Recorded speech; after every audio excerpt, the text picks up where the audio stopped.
Local developers had been circling like vultures, convinced they could intimidate me into selling cheap. What they didn't know was that hidden inside those crumbling walls was something that would completely change the game and reveal a family secret that had been buried for over 50 years. This is what I discovered when I stepped inside. My name is Marcus Chen, and at 34, I'd spent the last 12 years serving as a combat engineer in the Army, including 3 tours in Afghanistan. I'd been home for only 6 months, still, adjusting to civilian life in Denver, when the call came from my grandmother's lawyer. Before we jump back in, tell us where you're tuning in from, and if this story touches you, make sure you're subscribed, because tomorrow, I've saved something extra special for you. Eleanor Chen had passed away peacefully in her sleep at 91, and somehow, I was the sole beneficiary of her mountain property. I'd barely known my grandmother.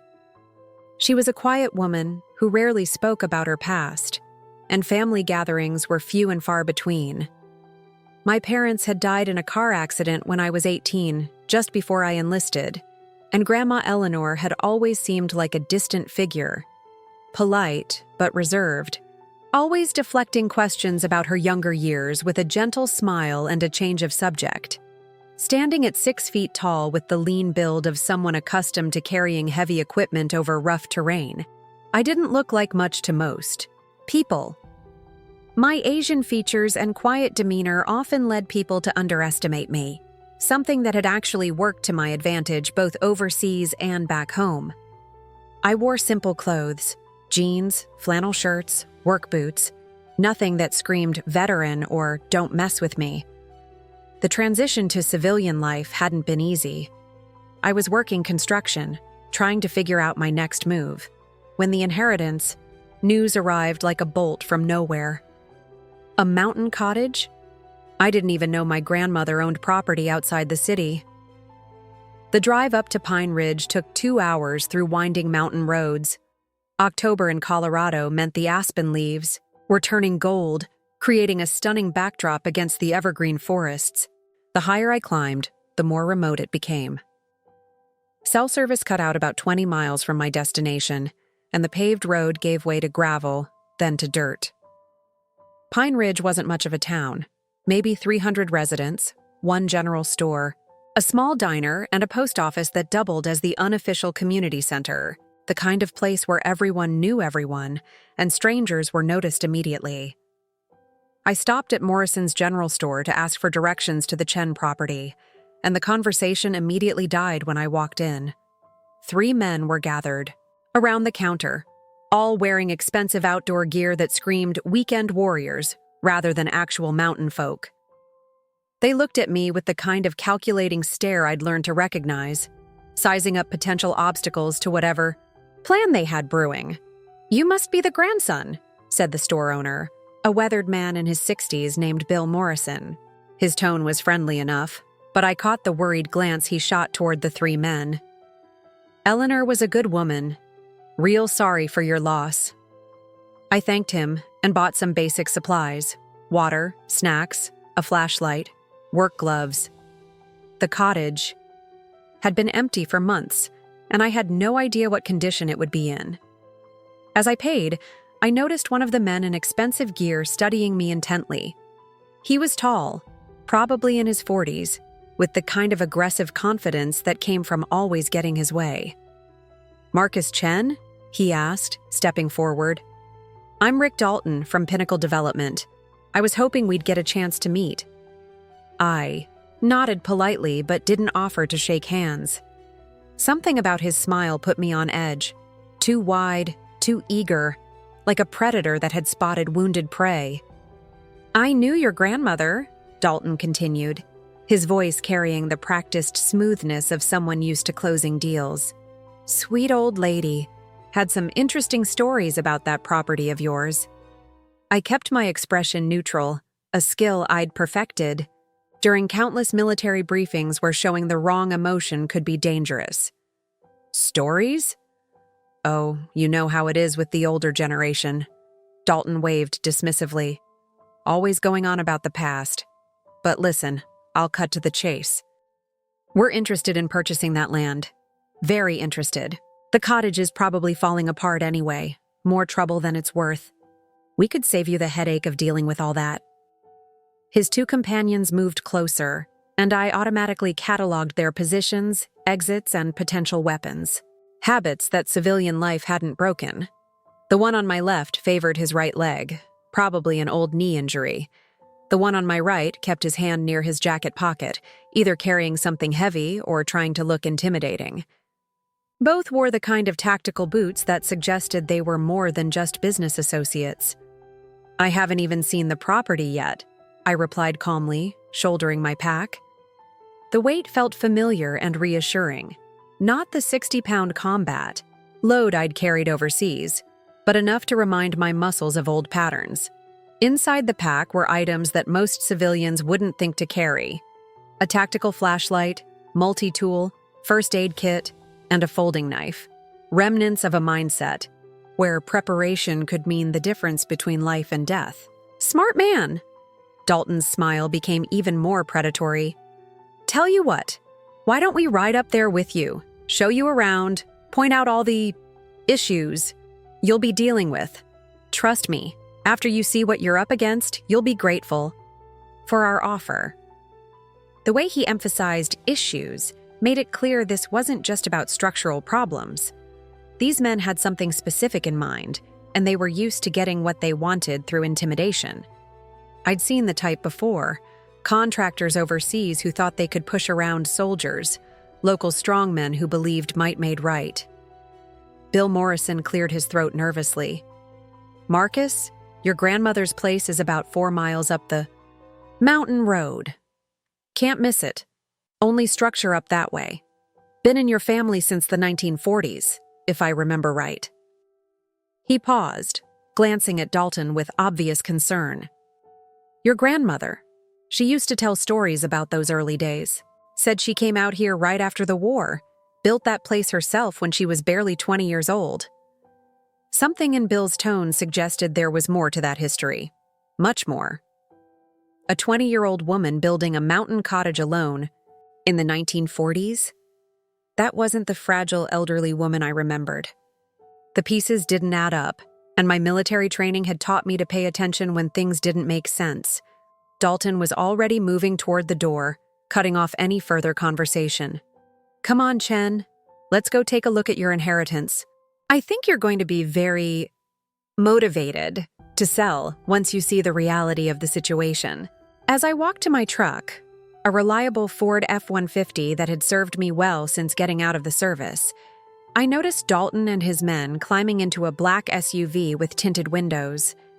The vehicle looked expensive and out of place in this small mountain town, like a shark in a goldfish bowl. Through the windshield, I caught a glimpse of the interior. Leather seats, high-end electronics, and what looked like a laptop displaying some kind of survey map.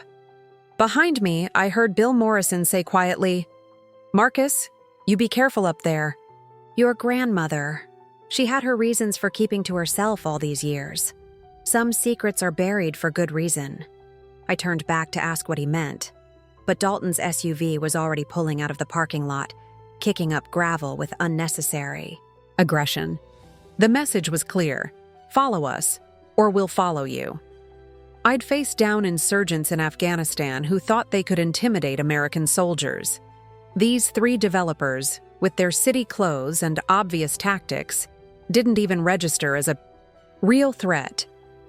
What they didn't know was that 12 years of military service had taught me to stay calm under pressure, assess situations quickly, and handle multiple opponents if necessary.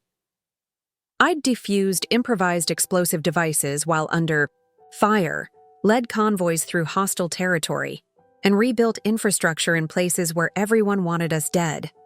More importantly, they had no idea what was waiting for all of us inside my grandmother's cottage, something that would change everything I thought I knew about Eleanor Chen and explain why she'd been so secretive about her past. As I started my truck and began the final climb up the mountain, following the dust cloud from Dalton's SUV, I found myself thinking about all the questions I'd never asked my grandmother. Why had she never married? How had she afforded mountain property on whatever income she'd had in the 1940s? And why did a 20-year-old woman choose to build an isolated cottage in the Colorado wilderness right after World War II ended? Preparing and narrating this story took us a lot of time, so if you are enjoying it, subscribe to our channel. It means a lot to us. Now back to the story. The winding mountain road grew, steeper and more rutted with each mile. Pine trees pressed in on both sides, their branches creating a canopy so thick that the afternoon sun barely penetrated. This wasn't the kind of place you stumbled upon by accident. It was the kind of place you went to disappear. Whatever Eleanor Chen had been protecting all these years was about to be revealed, and something told me that these developers already knew exactly what they were looking for. The crumbling cottage ahead held answers to questions I'd never thought to ask, and soon I'd understand why Rick Dalton was so desperate to get his hands on this particular piece of mountain real estate. The cottage appeared around the final bend like something out of a forgotten fairy tale, but not the kind with happy endings. Weathered gray wood, sagging roof, broken windows covered with plywood. It looked exactly like what Rick Dalton wanted me to see, a worthless pile of rotting timber that any sane person would be eager to sell. But my combat engineer training kicked in automatically, and I saw something else entirely. The foundation was solid stone, built to last centuries. The roof might be sagging, but the structural beams were massive old-growth timber that would cost a fortune to replace today. Someone had built this place to withstand anything nature could throw at it. Dalton's SUV was already parked in the clearing, and I could see him and his two associates spreading out around the property like they owned it. The tactical positioning wasn't lost on me. They were boxing me in, controlling the exits, establishing dominance through body language alone. "Well, well," Dalton called out as I climbed from my truck. "What do you think of your inheritance now, Chen? Pretty obvious. Why your grandmother never bothered coming up here anymore, right?" I shouldered my pack and walked toward the cottage, keeping my movements casual while staying aware of where everyone was positioned. "Looks like it has good bones," I said simply. The bald associate, who I'd mentally dubbed Brick due to his build and apparent intelligence level, laughed harshly. "Good bones? This place should be condemned. Probably full of asbestos, lead paint, structural damage. The cleanup alone would cost more than the land's worth." His partner, a wiry man with nervous energy I'd tagged as Weasel, was already poking around the foundation with exaggerated concern. "Foundation's probably compromised too. See these cracks? Water damage, freeze-thaw cycles. This whole place could come down in the next big storm." I'd heard this song before, overseas contractors trying to lowball reconstruction projects by focusing on problems while ignoring potential. But there was something desperate in their performance, like they needed me to believe the cottage was worthless for reasons that had nothing to do with money. "Tell you what," Dalton said, moving closer with that predatory smile. "I'm prepared to make you an offer right now. Cash deal? No inspections? Close in a week? $50,000 for the whole property." In the Denver market, undeveloped mountain land went for 5 times that amount minimum. Either these guys were terrible at real estate, or they knew something. I didn't about what made this property special. "That's generous," I said, not meaning it. "But I'd like to look inside first." Dalton's expression tightened almost imperceptibly. "I wouldn't recommend that. Place has been empty for months. Could be animals inside, structural hazards. Who knows what kind of health risks?" Brick stepped closer, and I noticed his jacket was unzipped despite the mountain chill, easier access to whatever he was carrying. "Yeah, man, seriously. My cousin's in demolition, and he says old places like this are death traps. Why risk it when you could walk away with cash today?" The more they tried to keep me out of the cottage, the more interested I became in getting inside. In Afghanistan, when locals warned us away from certain buildings, it usually meant there was something valuable hidden there. Weapons caches, intelligence, or insurgent leaders. "I appreciate the concern," I said, walking toward the front door. "But I'm pretty good at spotting hazards." Weasel moved to block my path, trying to look casual about it. Look, we're just trying to save you some trouble here. Your grandmother probably told you stories about this place, right? Made it sound special somehow? Something in his tone made my instincts flare. These men knew more about my grandmother's stories than they were letting on. What kind of stories? Oh, you know, Dalton waved vaguely. Old people always romanticize the past. She probably told you about the good old days, building this place during the war, all that nostalgic nonsense. But Bill Morrison had said she built it after the war, not during. Someone was lying, and I was starting to suspect it wasn't the elderly store owner. I stepped onto the front porch, testing the boards carefully. They were solid, old, but well-maintained. The door was original wood, heavy and thick, with a lock that looked far more sophisticated than anything a remote cottage should need. Not just any lock either. I recognized the distinctive design from my security training overseas. That's probably locked anyway, Brick said quickly. Save yourself the trouble. I tried the handle. It turned smoothly, and the door opened with barely a creak. Someone had been maintaining the hinges. Weird, I said aloud. For an abandoned cottage, everything seems to be in working order. The three men exchanged glances that confirmed my suspicions. They'd been here before, probably. Recently. The question was why they wanted the property so badly, and why they were so desperate to keep me from going inside. Look, Chen. Dalton's voice had lost its friendly veneer. I'm going to level with you. This property sits on a potential development. Gold mine. Resort community. Luxury cabins, the works. But we need clear title. No complications. No family members poking around asking questions. What kind of questions? The kind that delay permits, tie up projects in court, cost everyone money, Weasel said, his nervous energy ramping up. Your grandmother was difficult about development proposals, made all kinds of wild claims about the historical significance of this place. Historical significance. There it was. The real reason they wanted me gone. What kind of historical significance? I asked, though I was already stepping through. The doorway. Nothing verified, Dalton said quickly. Just old war stories. Probably made up half of them. You know how elderly people get confused about... I wasn't listening anymore. I was staring at what my grandmother had hidden inside her crumbling cottage for over 50 years. The interior was immaculate. Hardwood floors that gleamed despite decades of use. Handcrafted furniture that belonged in a museum. And covering. Every wall, protected behind glass frames, were photographs, documents, maps, and military commendations that told a story I'd never heard.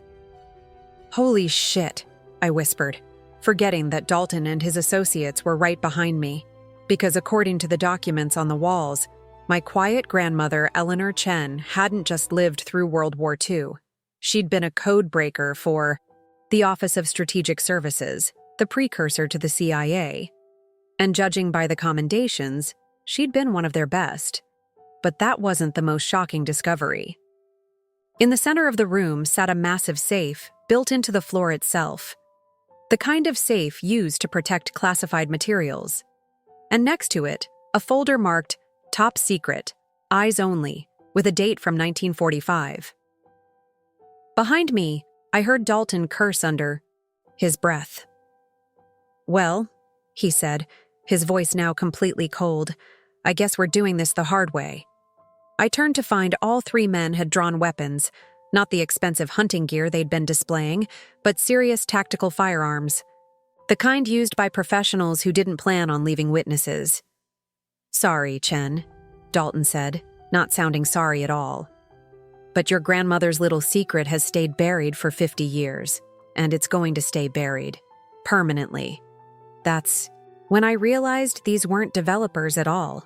They were cleanup crew, sent to eliminate the last loose end in a decades-old cover-up. And I'd just walked right into their trap.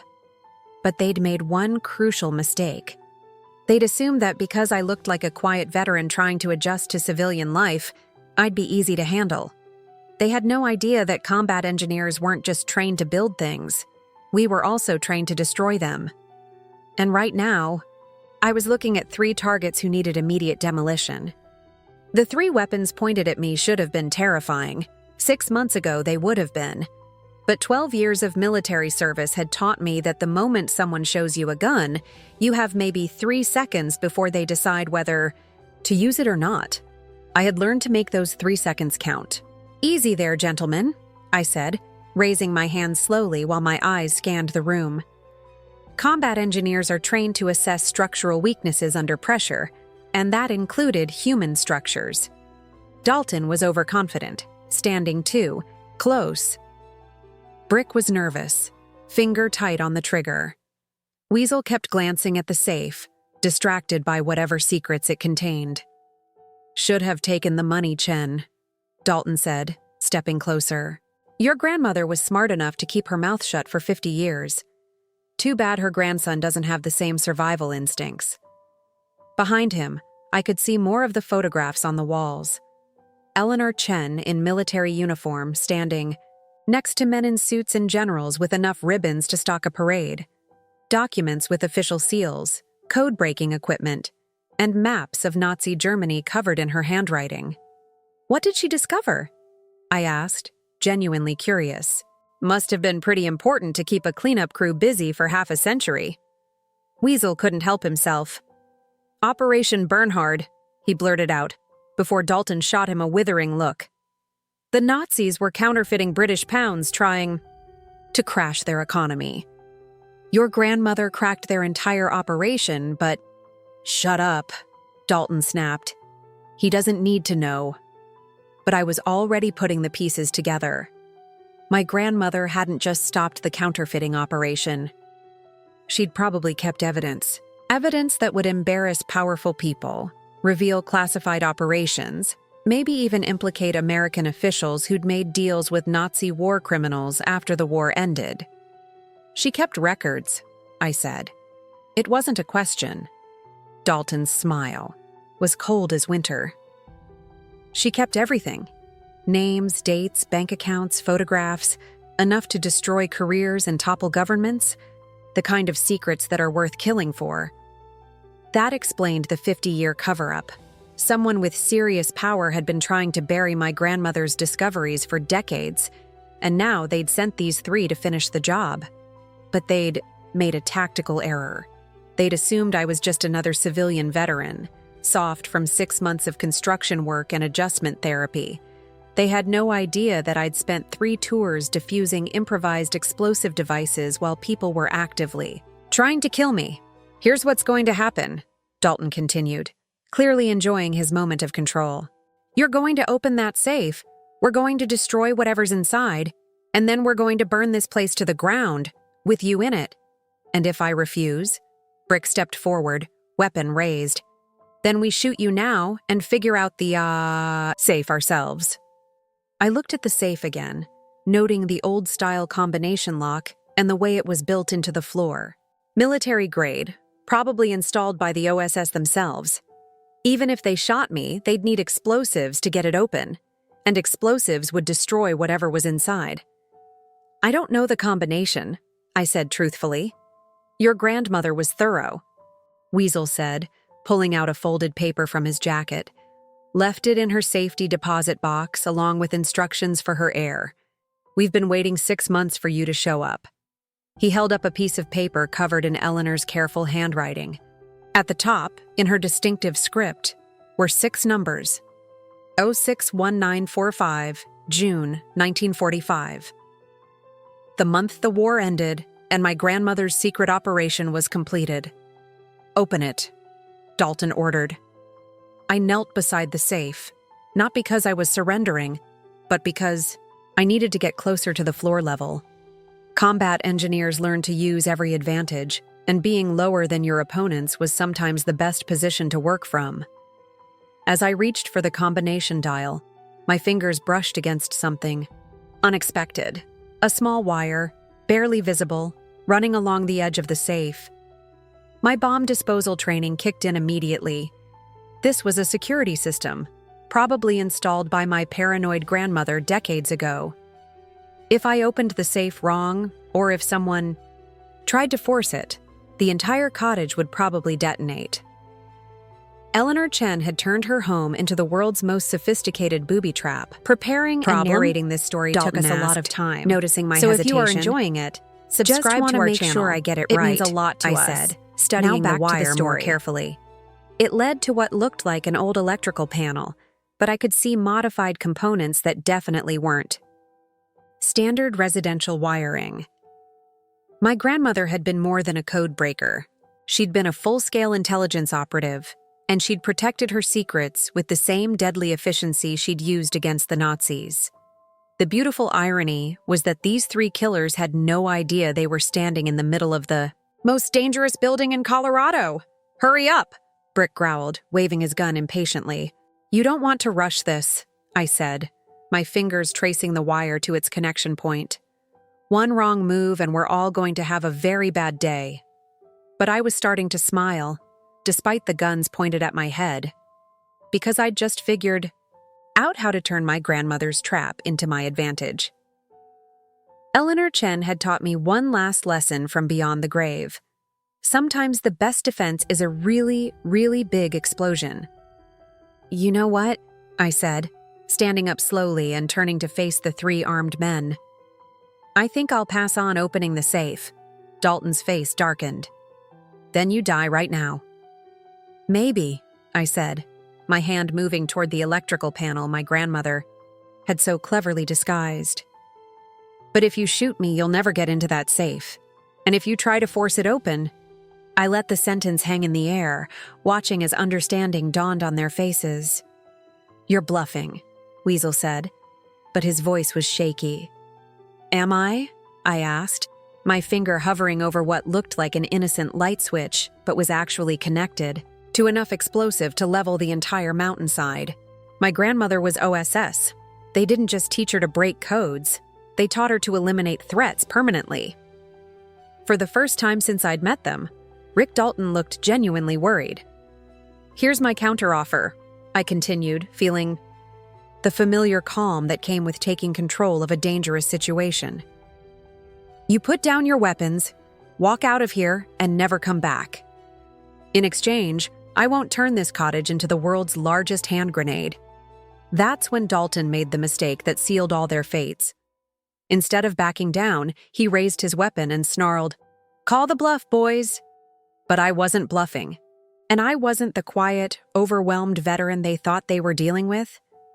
I was a combat engineer who'd just inherited the most dangerous house in America, and I was about to show these three exactly what 12 years of military training looked like when someone threatened my family's legacy. The next 10 seconds would determine whether I lived to honor my grandmother's legacy or died with her secrets buried forever. Dalton's finger was tightening on the trigger when I did something that 12 years of combat engineering had burned into my muscle memory. I didn't dive for cover or try to disarm him. Instead, I grabbed the electrical panel my grandmother had disguised as a simple light switch and yanked it open, exposing the complex wiring beneath. "Stop!" Dalton screamed, his weapon immediately swinging away from me. "Don't touch anything!" But it was too late for him to maintain control. The moment he'd seen the explosive setup, his entire dynamic had shifted from predator to prey. Brick and Weasel were backing toward the door, their weapons lowered, suddenly understanding that shooting me might trigger the very explosion they were trying to avoid. "Smart choice," I said, my hand still hovering near the detonation switch.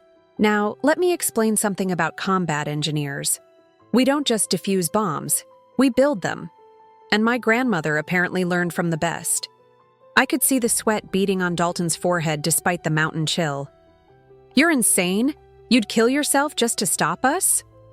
"I've been in worse situations," I said calmly, thinking about the IED-riddled roads of Afghanistan where split second decisions meant the difference between coming home alive or in a flag-draped coffin. But here's the thing. I don't actually want to die today. And neither do you. My fingers traced the wiring system as I spoke, reading the setup like a technical manual. Eleanor Chen had been even more brilliant than I'd imagined. This wasn't just a simple booby trap. It was a sophisticated dead man's switch connected to multiple charges throughout the cottage's foundation. She rigged the entire mountainside, I said, admiration creeping into my voice. If anyone tried to force the safe or destroy the evidence, she'd take half the mountain with her, and everyone on it. Weasel was practically hyperventilating now. This is insane. We need to get out of here. Nobody moves, I said, my voice carrying the authority I'd used to command demolition teams under fire. Because we're going to resolve this situation properly. That's when my combat training fully kicked in. Not the explosive expertise, the leadership skills that had kept my teams alive in the most dangerous places on Earth. Here's what's going to happen, I continued, my hand still near the detonation switch but my voice calm and controlled. You're going to tell me exactly who sent you, what they know about my grandmother's operation, and why they want her records destroyed. Dalton tried to regain his authority. You're not in a position to make demands, Chen. One wrong move and you kill us all. True, I acknowledged, but you're forgetting something important. I'm the only one here who knows how to safely disarm this system. Without me, you're stuck in a building that could explode if someone sneezes wrong. I moved carefully toward the safe, keeping my movements slow and deliberate. The beautiful thing about my grandmother's setup is that it's designed to preserve the evidence while eliminating threats. She built this place to protect her secrets, not destroy them. As I knelt beside the safe again, I could see more of the sophisticated wiring, hidden pressure plates, motion sensors, even what looked like a primitive computer system from the 1940s. Eleanor Chen had turned her cottage into a fortress of information, protected by enough explosive power to level the entire mountainside. She knew someone would come eventually, I said, beginning to understand the full scope of my grandmother's paranoia and brilliance. The question is, who's been hunting her secrets for 50 years? Brick finally cracked under the pressure. Look, we're just contractors, okay? We get paid to clean up problems, no questions asked. Some government guy, real high-level clearance, said there was sensitive material that needed to be eliminated permanently. What kind of sensitive material?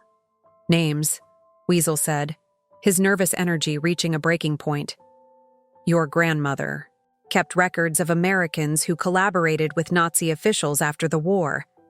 Scientists, businessmen, politicians, people who cut deals to get Nazi technology and expertise.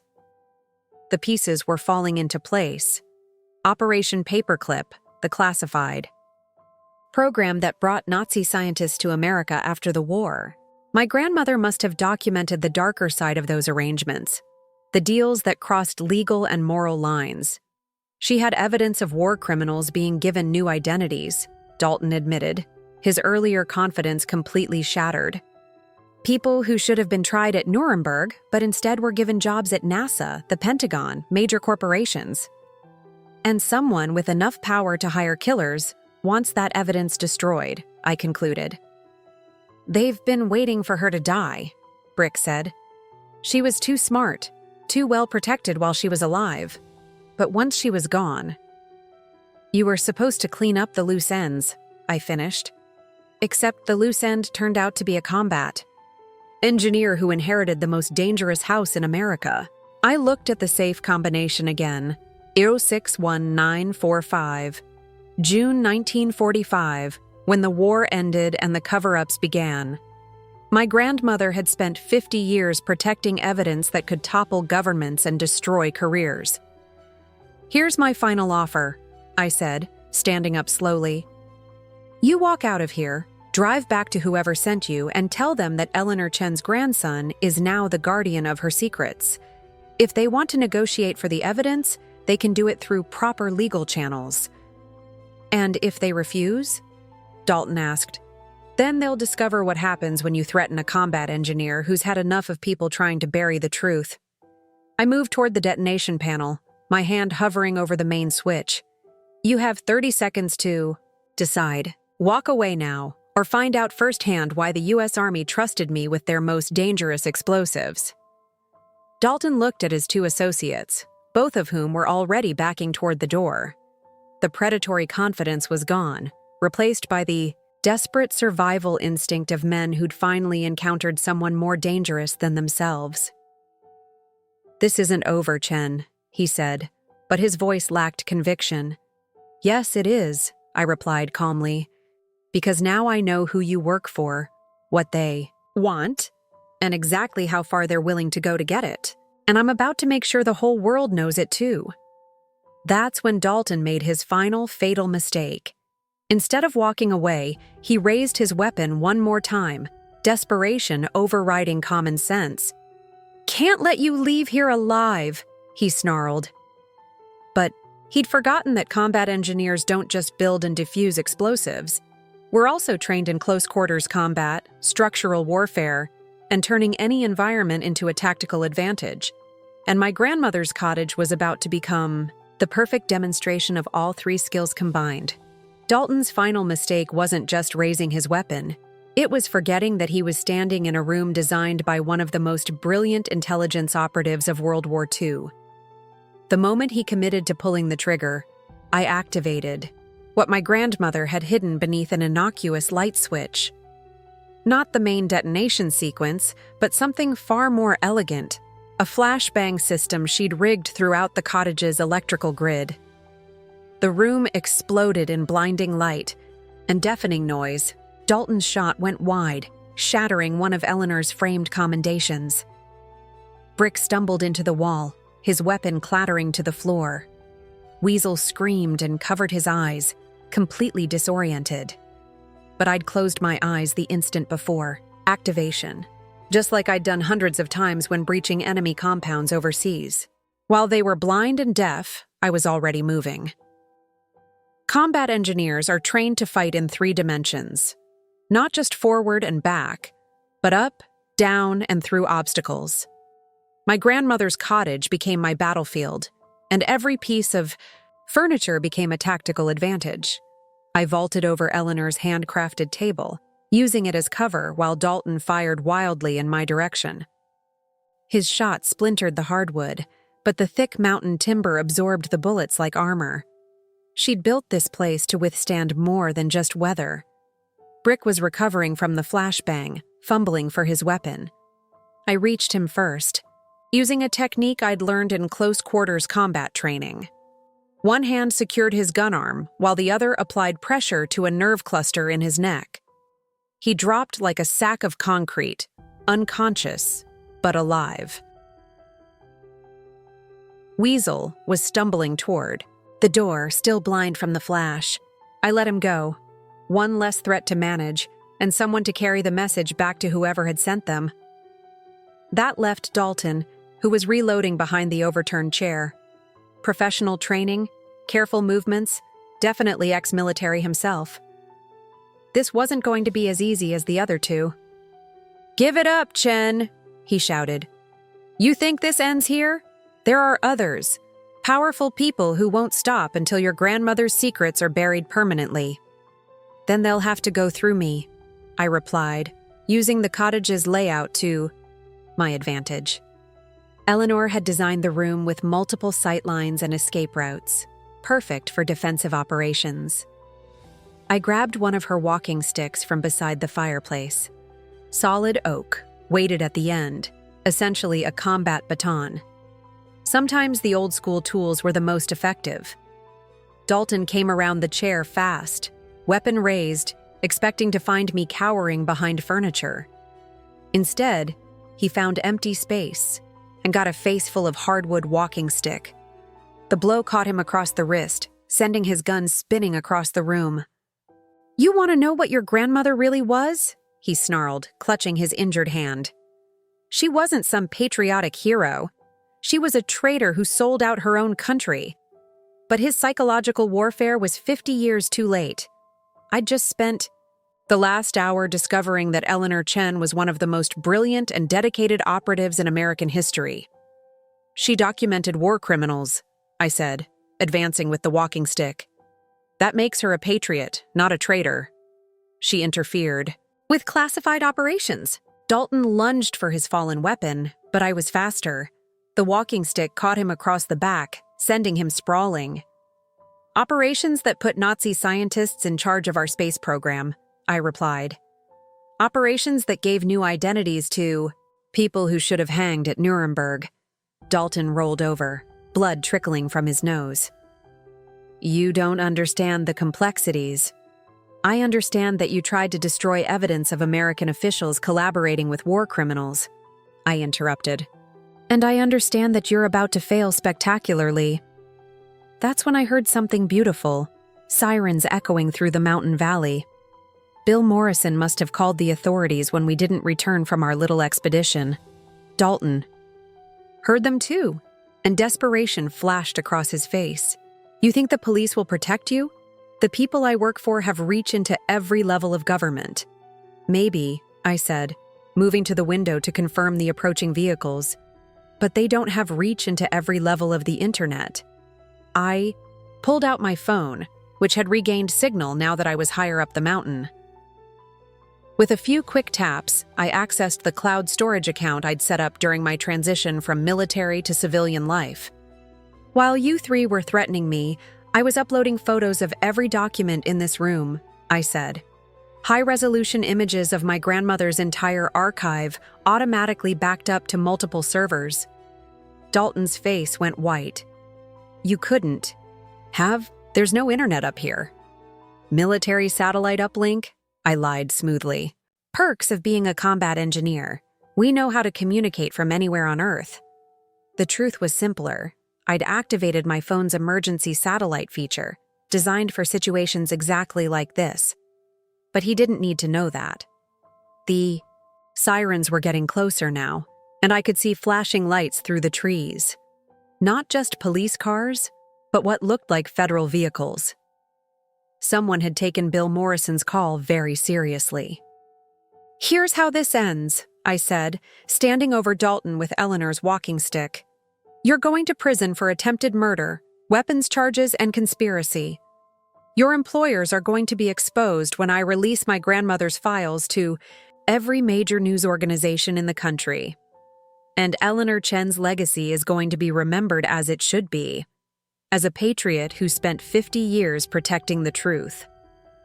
Dalton struggled to his feet, defeat written across his face. You have no idea what you're unleashing.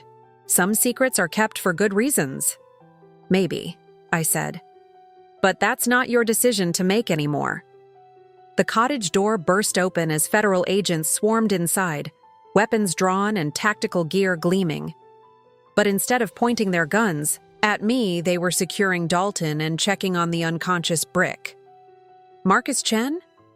The lead agent was a professional-looking woman in her 40s, Agent Sarah Martinez, FBI. We've been tracking these individuals for months as part of an ongoing investigation into historical document theft and intimidation.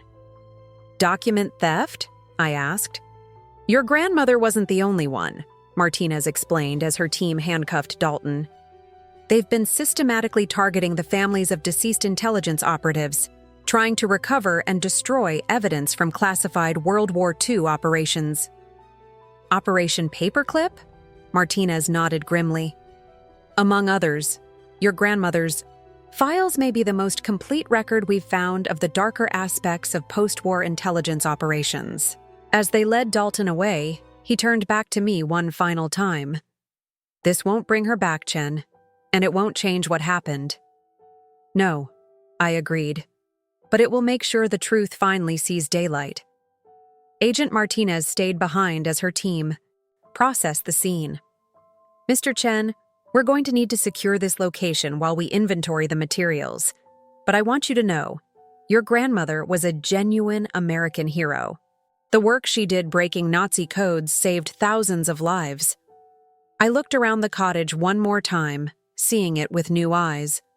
Not a crumbling inheritance to be sold off, but a monument to one woman's dedication to truth and justice. She protected these secrets for 50 years, I said. Waited for the right person to inherit them. And chose well, Martinez replied. a combat engineer with the skills to handle both the explosive security system and the men trying to destroy her legacy. As the federal agents finished their work and prepared to leave, I realized that my quiet adjustment to civilian life had just taken a dramatic turn. I was no longer just Marcus Chen, construction worker and military veteran. I was the guardian of Eleanor Chen's legacy, the keeper of secrets that could rewrite history books, and apparently the target of people powerful enough to hire professional killers. But for the first time since leaving the army, I felt like I had a mission worth fighting for. My grandmother had left me more than just a cottage in the mountains. She'd left me a purpose. 6 months after that life-changing day in the Colorado mountains, I stood in a congressional hearing room in Washington, D.C., holding a folder that would rewrite American history textbooks. The cottage had yielded treasures beyond imagination. Eleanor Chen's safe contained not just documents about Operation Paperclip, but evidence of a dozen other classified programs where moral lines had been crossed in the name of national security. Names, dates, photographs, and recorded conversations that painted a complex picture of America's post-war intelligence operations. Mr. Chen, the committee chairman, leaned forward, his voice carrying the weight of historical significance. Can you confirm that these documents are authentic records maintained by your grandmother during her service with the Office of Strategic Services? Yes, sir, I replied, thinking about how proud Eleanor would be to see her life's work finally receiving the recognition it deserved. Every document has been verified by forensic experts, cross-referenced with declassified materials, and authenticated by surviving OSS operatives who worked with my grandmother. The hearing room was packed with historians, journalists, and family, members of people mentioned in Eleanor's files. Some were there seeking vindication for relatives who'd been wrongly accused of collaboration. Others were there to finally learn the truth about family members who'd disappeared into classified programs after the war. Agent Martinez sat in the front row, having become both a professional colleague and personal friend over the past months. The FBI's investigation had uncovered a network of document destruction that went back decades, targeting the families of deceased intelligence operatives whose records might prove embarrassing to current power structures. The scope of Mrs. Chen's documentation is unprecedented, Martinez had testified earlier. She maintained records that the government itself had lost or deliberately destroyed. Her cottage was essentially a private intelligence archive that preserved crucial historical evidence. But the real vindication had come from an unexpected source. Dr. James Morrison, Bill's grandson and a history professor at Georgetown University, had used Eleanor's documents to piece together the full story of Operation Bernhard and its aftermath. Your grandmother didn't just crack the Nazi counterfeiting operation, he'd explained to me during one of our research sessions. She uncovered an entire network of American businessmen who were secretly working with Nazi financiers to destabilize British currency. When the war ended, some of those same businessmen became founding members of major corporations and government agencies.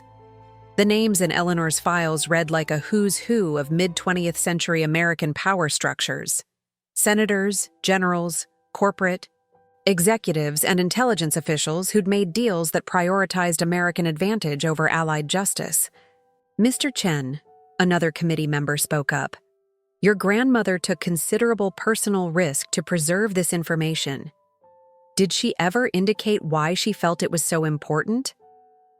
I thought about the letter I'd found in the safe, written in TEI, Eleanor's careful handwriting and addressed simply to my unknown heir.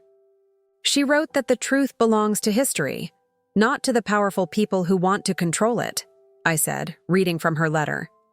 She believed that democracy requires transparency, even when that transparency is uncomfortable or politically inconvenient.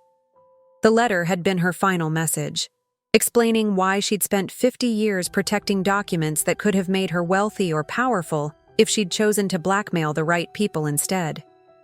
I cannot change what happened during those chaotic years after the war, her letter continued. But I can ensure that future generations have access to the complete truth, not just the sanitized version that protects the guilty. The media attention had been intense, but largely positive. Eleanor Chen had become a posthumous symbol of principled intelligence work, someone who'd chosen duty to country over loyalty to corrupt officials. The cottage itself had been designated a historical landmark, transformed from a hidden fortress into a museum of wartime intelligence operations. But the most satisfying moment had come 3 weeks earlier, when I'd received a phone call from Rick Dalton's attorney. "My client wishes to cooperate fully with ongoing investigations," the lawyer had said. "In exchange for a reduced sentence, he's prepared to provide information about the organization that employed him." The organization, it turned out, was a private intelligence firm that had been operating for decades as a shadow cleanup crew for embarrassing historical incidents. They'd been responsible for the mysterious deaths of several elderly veterans whose families had reported break-ins and document thefts. Dalton's cooperation had led to arrests across multiple states and the recovery of historical documents that had been thought lost forever. Families who'd spent years wondering about their relatives' wartime service finally had answers. "The Chen case has opened a door that was supposed to stay closed forever," Agent Martinez had told the media. "We're discovering that there are more private archives like Eleanor's out there, maintained by patriotic Americans who refuse to let important history disappear." As I walked out of the congressional hearing room that day, I reflected on how dramatically my life had changed since inheriting what I'd thought was a worthless mountain cottage. I was no longer working construction in Denver. Instead, I'd become the director of the Eleanor Chen Historical Truth Foundation, using my military security clearance and combat engineer background to help other families recover and preserve sensitive historical documents. The foundation had received funding from unexpected sources: tech billionaires who believed in government transparency, historical societies eager to fill gaps in the public record, and even some government agencies that wanted to get ahead of future revelations. But the most meaningful support had come from veterans organizations who understood that Eleanor's dedication to truth-telling was exactly the kind of service that deserved recognition. "Your grandmother spent 50 years protecting secrets that needed protecting," the American Legion commander had told me at a ceremony honoring Eleanor's service. "Now you're spending your life making sure those secrets serve their proper purpose." Educating the public about the real costs and complexities of war. As I drove back through the Colorado mountains that evening, returning to the cottage that had become both my home and my office, I thought about the conversation I'd had with Bill Morrison the day before. Eleanor used to say that every generation has to choose between comfortable lies and difficult truths, the old store owner had told me. She chose truth, even when it meant living in isolation for 50 years. I'd made the same choice, and it had led to a purpose I'd never expected, but couldn't imagine abandoning. The cottage still looked weathered and modest from the outside, exactly as Eleanor had intended. But inside, it buzzed with activity as researchers, historians, and journalists worked to piece together the full story of America's post-war intelligence operations. My grandmother had left me more than just property and documents. She'd left me a mission that honored both our family's service to country and our commitment to historical truth. And as I sat in her chair that evening, reading through newly discovered files that would fuel months of additional research, I realized that some inheritances are worth more than money. They're worth dedicating your life to protecting and sharing the truth. No matter how powerful the people who want it buried, Eleanor Chen had taught me that real patriots don't just serve their country during wartime, they serve the truth for their entire lives, even when that service comes at personal cost. It was a legacy I intended to honor for the rest of mine. The phone call came at 3 a.m. on a Tuesday, exactly 1 year after I'd first stepped into Eleanor's cottage. The voice on the other end was shaking with fear and desperation. "Mr. Chen, my name is Sarah Hoffman. My grandfather was OSS during the war, and I think I found something you need to see. But they're coming for me, the same people who tried to kill you." I was instantly alert, combat instincts kicking in despite being woken from deep sleep. "Where are you?" Montana. Middle of nowhere. My grandfather left me his ranch, and I found a hidden room in the barn. Marcus, there are dozens of other families. Eleanor wasn't the only one who kept records. The line went dead. I sat in the darkness of the cottage, now my permanent home and headquarters for the Eleanor Chen Historical Truth Foundation, processing what Sarah had just told me. For the past year, I'd assumed my grandmother was unique, a lone patriot who'd preserved dangerous secrets while others stayed silent.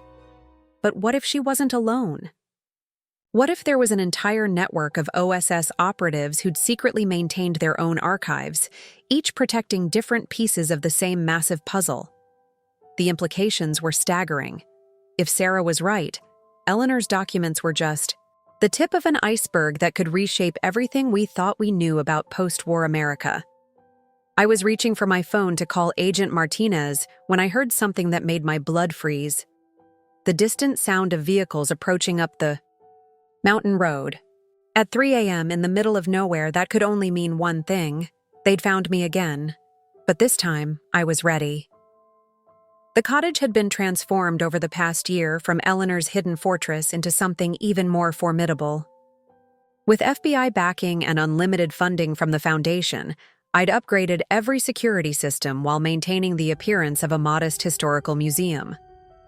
I moved to the hidden control panel Eleanor had built, now enhanced with modern technology. Motion sensors showed 3 vehicles approaching, each carrying multiple occupants. Professional teams, just like before. But they'd made a crucial mistake. They'd assumed that after a year of public hearings and media attention, I'd become soft, complacent, trusting in legal protection rather than physical security. They had no idea that I'd spent the past 12 months preparing for exactly this scenario. The first vehicle stopped at the main gate, which I'd had reinforced to look decorative but function like a military checkpoint. Through the security cameras, I could see men in tactical gear examining the lock. I activated the cottage's communication system, another of Eleanor's innovations that I'd upgraded with modern encryption. Agent Martinez, this is Marcus. We have multiple hostiles approaching the Chen Foundation site. Activating defensive protocols. Her response was immediate. Copy that, Marcus. Federal response teams are 20 minutes out. Do what you need to do. What I needed to do was protect not just my life, but the lives of other OSS descendants who were apparently scattered across the country, each guarding pieces of a historical puzzle that powerful people wanted destroyed. The second vehicle was moving around to the back of the cottage, while the third headed toward the emergency access road I'd had built for exactly this purpose. Classic pincer movement, designed to eliminate escape routes, but they were thinking like attackers, not like combat engineers. I activated Eleanor's original flashbang system, now enhanced with modern, non-lethal weapons that I'd had installed. Throughout the property, the cottage became the center of a defensive perimeter that would make a military base jealous. Then I did something that would have made my grandmother proud. I picked up the secure satellite phone and started making calls. Sarah, if you're still alive, listen carefully. Get to the nearest FBI office and ask for Agent Sarah Martinez. Tell them Marcus Chen sent you and that you have Eleanor Chen level materials. The line was still active. Marcus? Oh God, they found my ranch. I barely got out. I'm driving, but I don't know where to go. Montana State Police, FBI field office in Billings. Drive straight there, don't stop for anything. How many other families do you know about? At least 12, maybe more. My grandfather kept a list. Marcus, they've been hunting us for decades. Some families just disappeared. House fires, car accidents, mysterious illnesses. The pieces were clicking into place. The organization that had sent Dalton after me wasn't just cleaning up Eleanor's legacy. They'd been systematically eliminating OSS descendants for years, making it look like accidents while stealing their family archives. But they'd made a fatal error. By going after me so publicly, they'd exposed their entire operation. And now they were panicking. trying to eliminate all remaining witnesses before the FBI could connect the dots. The cottage's perimeter alarms activated as the tactical teams reached the property line. I watched them on the security monitors, noting their equipment and positioning. Military-grade weapons, night vision, communications gear. Not just hired thugs this time. These were professionals. Sarah, listen to me. Send me your grandfather's list right now. Every name, every location you have. If something happens to both of us, at least the FBI will know where to look. My phone buzzed with an incoming file transfer as the first team reached the cottage's front door. The list was staggering. Dozens of names spread across 20 states, each representing a family that had inherited dangerous secrets. The Kowalski farm in Iowa, the Martinez Ranch in Texas, the Washington family estate in Virginia. All descendants of OSS operatives, all potentially holding pieces of the same historical puzzle that had made Eleanor a target. Got it, I said. Sarah, I'm forwarding this to the FBI right now. If anything happens to either of us, they'll know exactly who to protect. The tactical team was setting charges on the front door, preparing to breach. But they'd forgotten something important about combat engineers. We don't just know how to build defenses, we know how to make buildings themselves into weapons. Eleanor's cottage had always been a fortress. Under my improvements, it had become something more. A command center capable of coordinating the protection of historical truth across an entire continent. As the charges detonated and smoke poured through the cottage, I activated the final protocol Eleanor had built into her sanctuary. Not just a defensive system, but a communication hub that would ensure her legacy, and the legacy of every OSS operative who'd chosen truth over comfortable silence, would survive no matter what happened to me. The cottage began broadcasting. On every emergency frequency, uploading terabytes of data to secure servers, and sending automated messages to news organizations worldwide. If they wanted to silence the truth, they'd have to destroy the entire internet. Sarah, I said into the satellite phone as tactical teams swarmed through the cottage, whatever happens next, remember this. Your grandfather and my grandmother didn't keep these secrets to protect themselves. They kept them to protect democracy itself. The door to my command room exploded inward, and I found myself facing the same scenario that had started this journey a year ago. Armed men trying to bury the truth. But this time, I wasn't just defending my grandmother's legacy.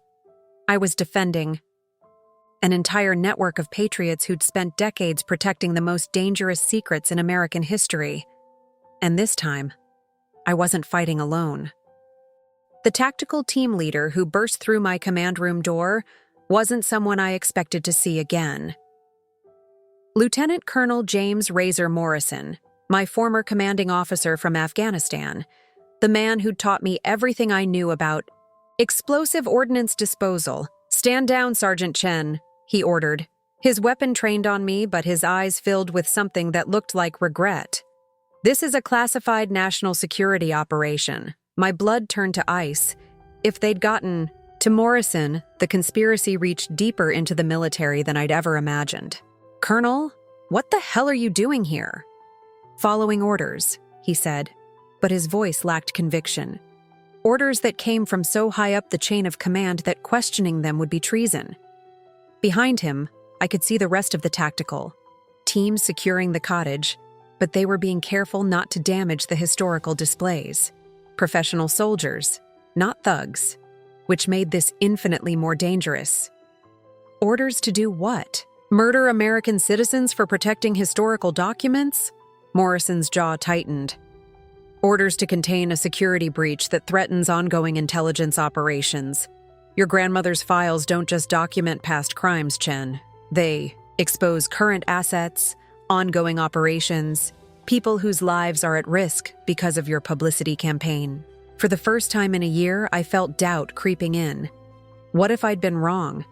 What if Eleanor's documents were endangering active intelligence operatives instead of exposing historical corruption? But then I remembered Sarah Hoffman's terrified voice on the phone and the list of families who'd mysteriously died over the past decades. Whatever was happening here, it wasn't about protecting current operations. "Show me," I said. "If there are active operations at risk, show me the evidence." Morrison hesitated, and in that moment of uncertainty, I heard something that changed everything: the distinctive whine of incoming helicopters. Not military aircraft, but civilian choppers moving fast and low. "Colonel," one of his team members, called out, "We've got multiple aircraft approaching from the south, not ours." Morrison's face went pale. "How many?" "3 helicopters plus what looks like a convoy of vehicles coming up the mountain road." "Sir, they're not using military frequencies." I started to smile, despite having multiple weapons pointed at me.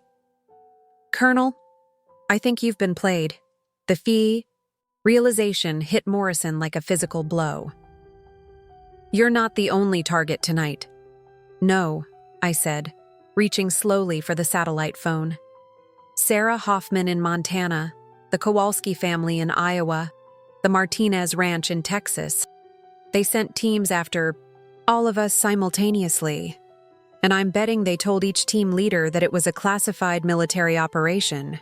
Morrison was already barking orders into his radio. "Command, this is Razor 6. I need immediate confirmation on Operation Blackout. Are there other teams deployed tonight?" The response came back in broken fragments. "Negative. No authorization. Multiple unauthorized operations." "Colonel," I said quietly, "how did you get your orders tonight?" "Secure communication from Pentagon Operations Center," he replied, but doubt was creeping into his voice. "Briefing packet, authentication codes, everything checked out." "What if someone with access to Pentagon systems sent you fake orders? What if you and your team are being used as cover for a private assassination squad?" The helicopter noise was getting louder, and I could see lights through the cottage windows. Morrison's team was looking nervous, realizing they might have walked into something far more complex than a simple containment operation. "Sir," the team communications specialist called out urgently, "I'm picking up chatter on civilian frequencies. Multiple teams reporting mission success across several states. This is bigger than just our operation." Morrison's face went hard as understanding dawned. "We've been used. Colonel, with respect, you need to see what's really in those files before you make any decisions about containing them." I moved slowly toward Eleanor's main archive cabinet, now secured behind bulletproof glass but accessible with biometric locks. "Your authentication codes tonight, were they routed through a private contractor?" "How did you—" Morrison stopped, mid-sentence. "Phoenix Solutions. They handle secure communications for several Pentagon departments." "Phoenix Solutions is the company that's been hunting OSS families for decades," I said, opening the archive cabinet. "They've been using legitimate military assets to eliminate witnesses to their own crimes." The cottage shook as the first helicopter landed in the clearing outside. Through the windows, I could see armed figures deploying, but their equipment and movements were different from Morrison's professional soldiers. "Colonel, those aren't your people," I said, "and they're not here to arrest me.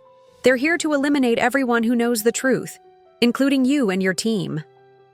Morrison was already moving, his tactical instincts overriding his confusion. "Defensive positions! Unknown hostiles approaching from multiple vectors." But I had a better idea. "Colonel, how would you like to see what real classified operations look like?"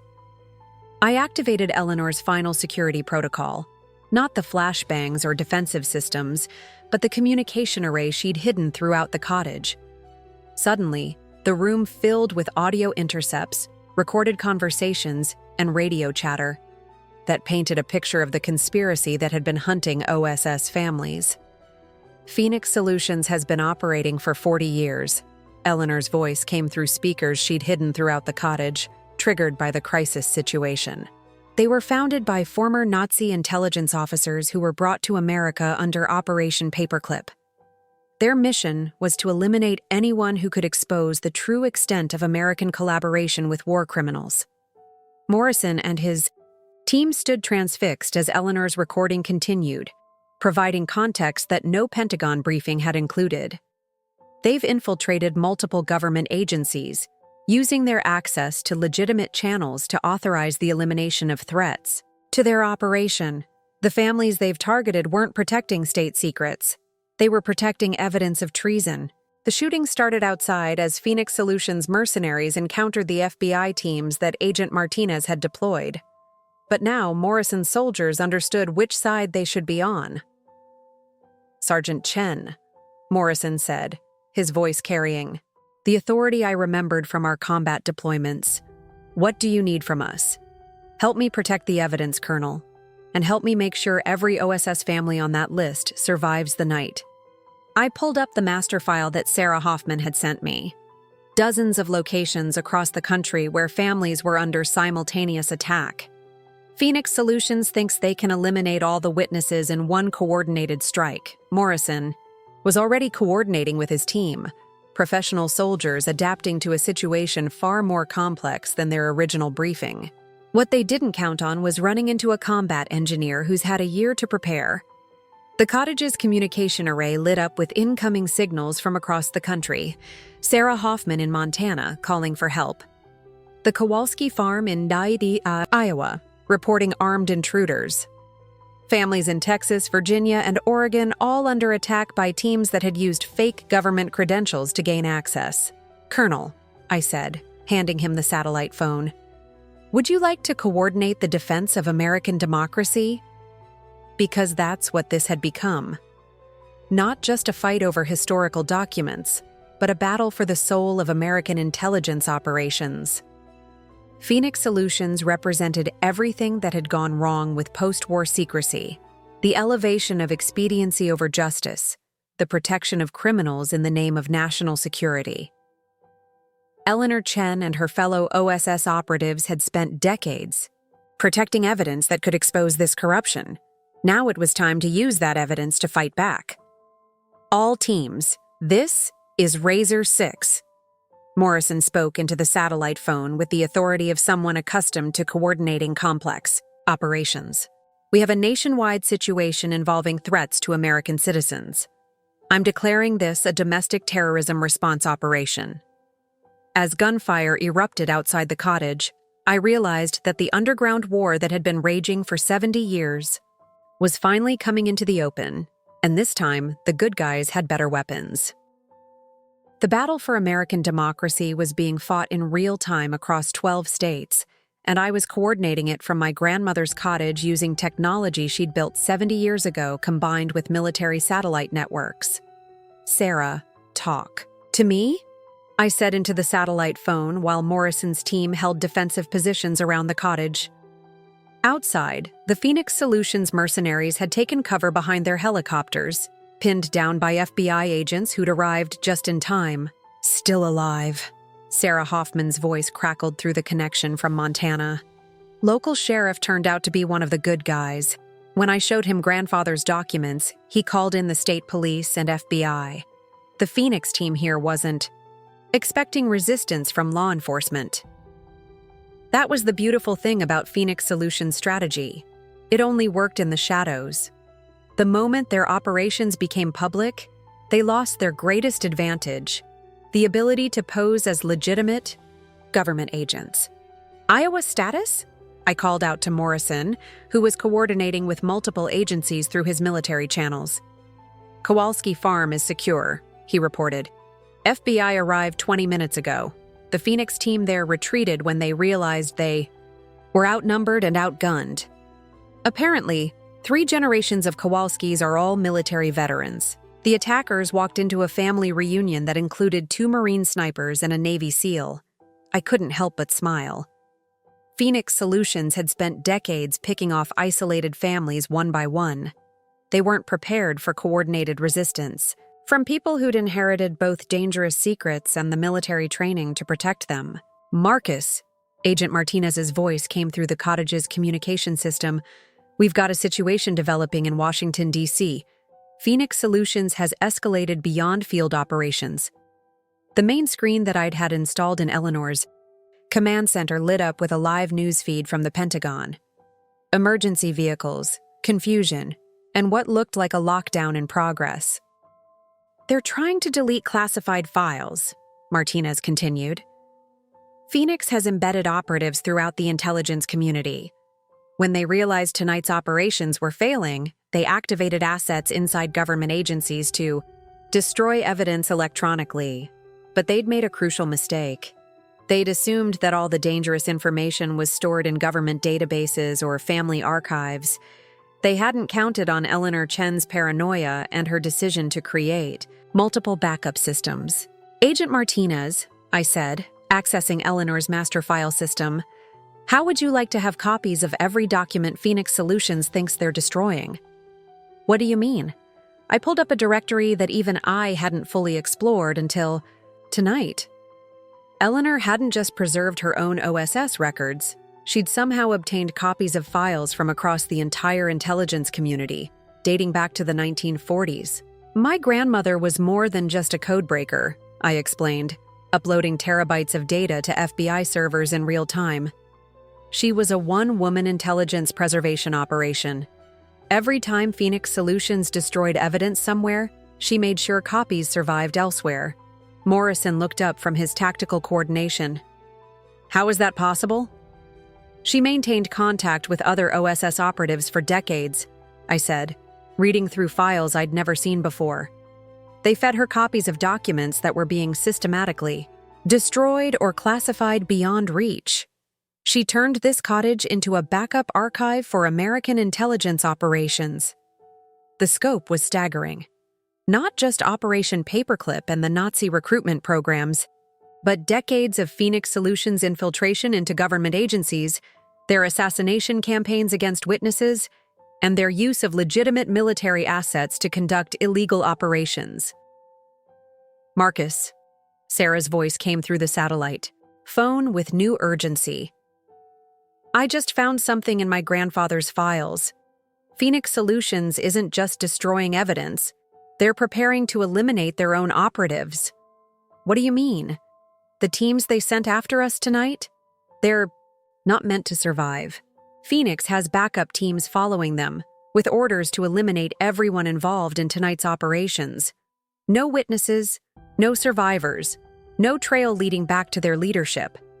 The implications hit me like a physical blow. Morrison and his soldiers, the FBI agents outside, even the Phoenix mercenaries. They were all expendable in the organization's final gambit to protect their leadership. Colonel Morrison, I called out urgently, you need to get your team out of here, now. Why? Because Phoenix Solutions is about to solve their witness problem by killing everyone at every location where fighting occurred tonight, including their own people. Morrison's face went hard as he processed the tactical situation. Air assets? Probably. Clean up the mess with targeted strikes, blame it on a terrorist attack or gas explosion. Make all the evidence disappear along, with everyone who's seen it. But Eleanor Chen had prepared for this scenario too. As I accessed her final contingency protocol, hidden speakers throughout the cottage activated with a recording that chilled my blood. If you are hearing this message, Phoenix Solutions has escalated to total elimination protocols. You have approximately 15 minutes before they attempt to destroy all physical evidence and witnesses. Activate the dead man's switch. I'd wondered what that final switch in Eleanor's command panel controlled. Now I knew. What's a dead man's switch? Morrison asked. Insurance, I said, my hand hovering over the activation button. If Phoenix Solutions wants to eliminate all the evidence, my grandmother made sure that destroying this cottage would broadcast everything to every major news organization and government oversight committee simultaneously. The cottage began, receiving automated transmissions from OSS family locations across the country.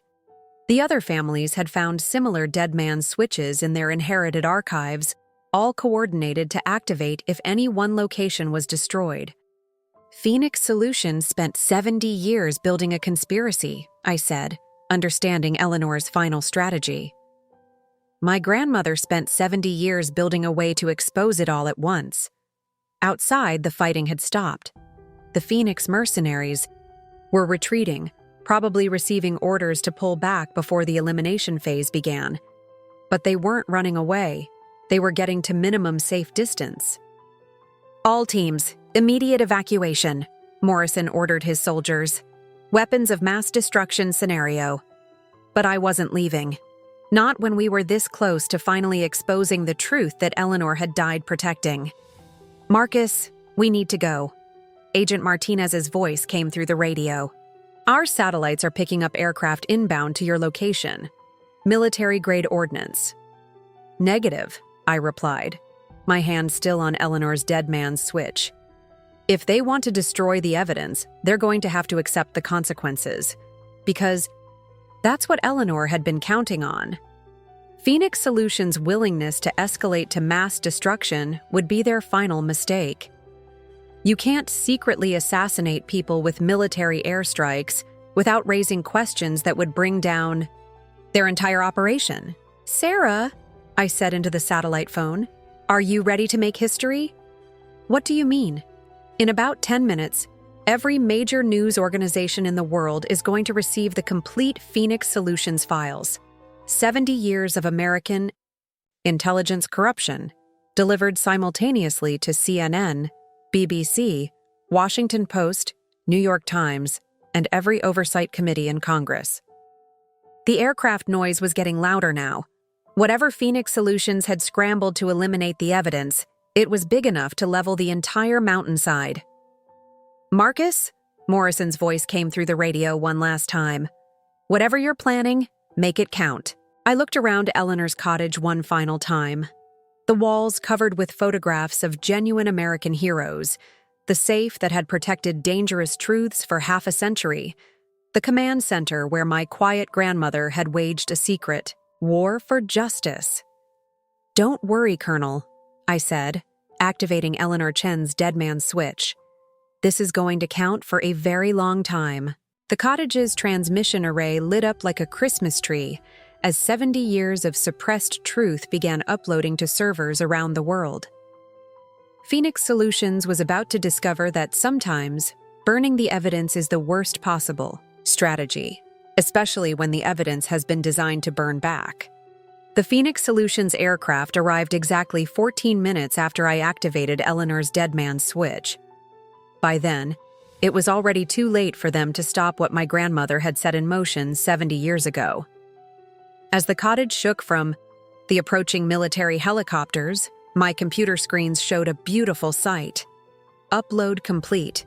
70 years of suppressed truth was now spreading across the internet faster than any organization could contain it. CNN was already breaking into regular programming with classified documents revealed decades of intelligence corruption. The BBC was leading with Nazi infiltration of American government exposed. The Washington Post's headline read, "The Phoenix Files: How War Criminals Shaped American Intelligence." But the most satisfying notification was the one from the International Criminal Court in The Hague. Eleanor's files contained enough evidence to launch investigations that would span multiple countries and decades. "Marcus," Agent Martinez's voice crackled through the radio. "Phoenix aircraft are holding position. They're not attacking." I looked at the tactical display and understood why. The moment they'd detected massive data uploads from the cottage, Phoenix Solutions had realized that destroying the building would only confirm the authenticity of the documents now spreading worldwide. Their 70-year campaign of secrecy had been defeated by the one strategy they couldn't counter: complete transparency. "All stations, this is Director Chen," I said into the satellite phone, using the title I'd never expected to claim. "Phoenix operations are standing down. Repeat, Phoenix is retreating." Sarah Hoffman's voice came through from Montana, filled with exhaustion and disbelief. "Marcus, are you seeing the news feeds? It's everywhere. My grandfather's name is being mentioned as a hero on CNN. Colonel Morrison's tactical channel activated. Chen, we're seeing Phoenix assets withdrawing across all 12 locations. Whatever you did, it worked." What I'd done was exactly what Eleanor Chen had trained me for without my knowledge. Every conversation about truth versus comfort, every document she'd carefully preserved, every security system she'd built into the cottage, it had all been Preparation for this moment. The cottage's communication array lit up with incoming calls from news organizations, congressional oversight committees, and foreign intelligence agencies.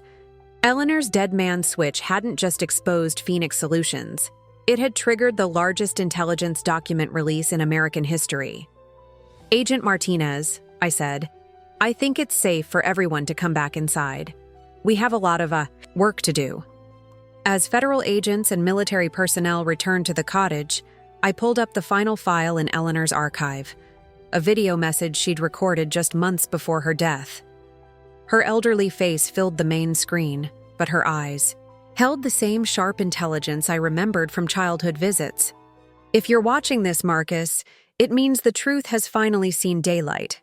Eleanor's recorded voice filled the cottage. "I'm sorry I couldn't tell you while I was alive, but Phoenix Solutions had ears everywhere. Even family conversations weren't safe." She paused, looking directly into the camera with an expression of profound sadness mixed with determination.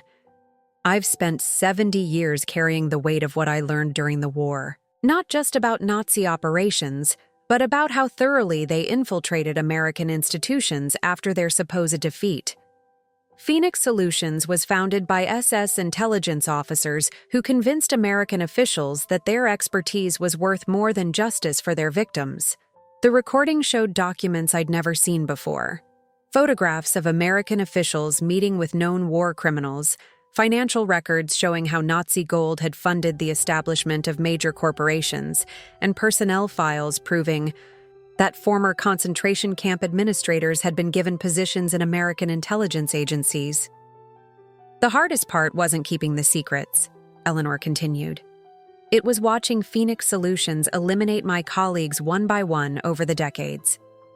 Every accidental death of an OSS veteran was really an assassination designed to protect the organization that should never have been allowed to exist." Agent Martinez was taking notes furiously as Eleanor's recording detailed specific operations, dates, and locations where Phoenix Solutions had eliminated witnesses.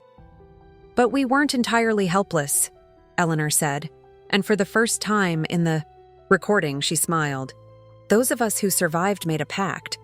We would preserve everything, hide copies everywhere, and ensure that when the time came, the entire truth would emerge simultaneously." The screen showed a map of the United States with dozens of locations marked. Each represented an OSS family that had been secretly maintaining archives, all coordinated through a communication network that had operated for decades without detection. "Marcus, you weren't just my heir." Eleanor's voice became gentle, almost grandmother-like. "You were chosen because your military training gave you the skills to survive what Phoenix Solutions would do when they finally made their move. And your generation has the technology to spread truth faster than any organization can suppress it." The recording ended with a simple message. "Tell the world what really happened. Democracy requires truth, even when that truth is painful." As I looked around the cottage, now permanently protected as a national historical site, I realized that my inheritance had been much more than property and documents. Eleanor had given me a mission that would define the rest of my life. "Director Chen?" Agent Martinez approached with a folder thick with new documents. "We've received offers of cooperation from Phoenix assets worldwide. Apparently, your grandmother's files included evidence of operations in over 30 countries. Everyone wants to make deals before the international tribunals begin. Colonel Morrison was coordinating with Pentagon officials who were trying to determine which current operations might be compromised by Phoenix infiltration. We're looking at the largest counterintelligence investigation in American history," he reported. "Every agency, every department, every major operation from the last 70 years needs to be reviewed." But the most meaningful moment came when Sarah Hoffman arrived at the cottage 3 days later, carrying her grandfather's complete archive. She wasn't alone. Representatives from 8 other OSS families had made the journey to Colorado, each bringing documents that filled in pieces of the historical puzzle. "We did it," Sarah said simply, standing in the cottage that had become the center of a global revolution in intelligence accountability. Our grandparents would be proud. I thought about Eleanor Chen's sacrifice, 70 years of isolation, carrying secrets that could have made her wealthy or powerful if she'd chosen corruption over justice. Instead, she'd chosen to be the guardian of truth, waiting for the right moment and the right person to carry on her mission. They already are proud, I replied, looking at the walls covered with photographs of genuine American heroes who'd fought 2 wars, one against fascism abroad and another against fascism's infiltration of their own government. The cottage still looked weathered and modest from the outside, exactly as Eleanor had intended. But inside, it had become something unprecedented, a shrine to the principle that truth will always be more powerful than the forces trying to suppress it. Phoenix Solutions was finished, their leaders facing international tribunals and their decades of crimes finally exposed to the world. But more importantly, they'd been defeated by the very American values they'd spent 70 years trying to undermine: democracy, transparency, and the courage of ordinary people who choose truth over comfort.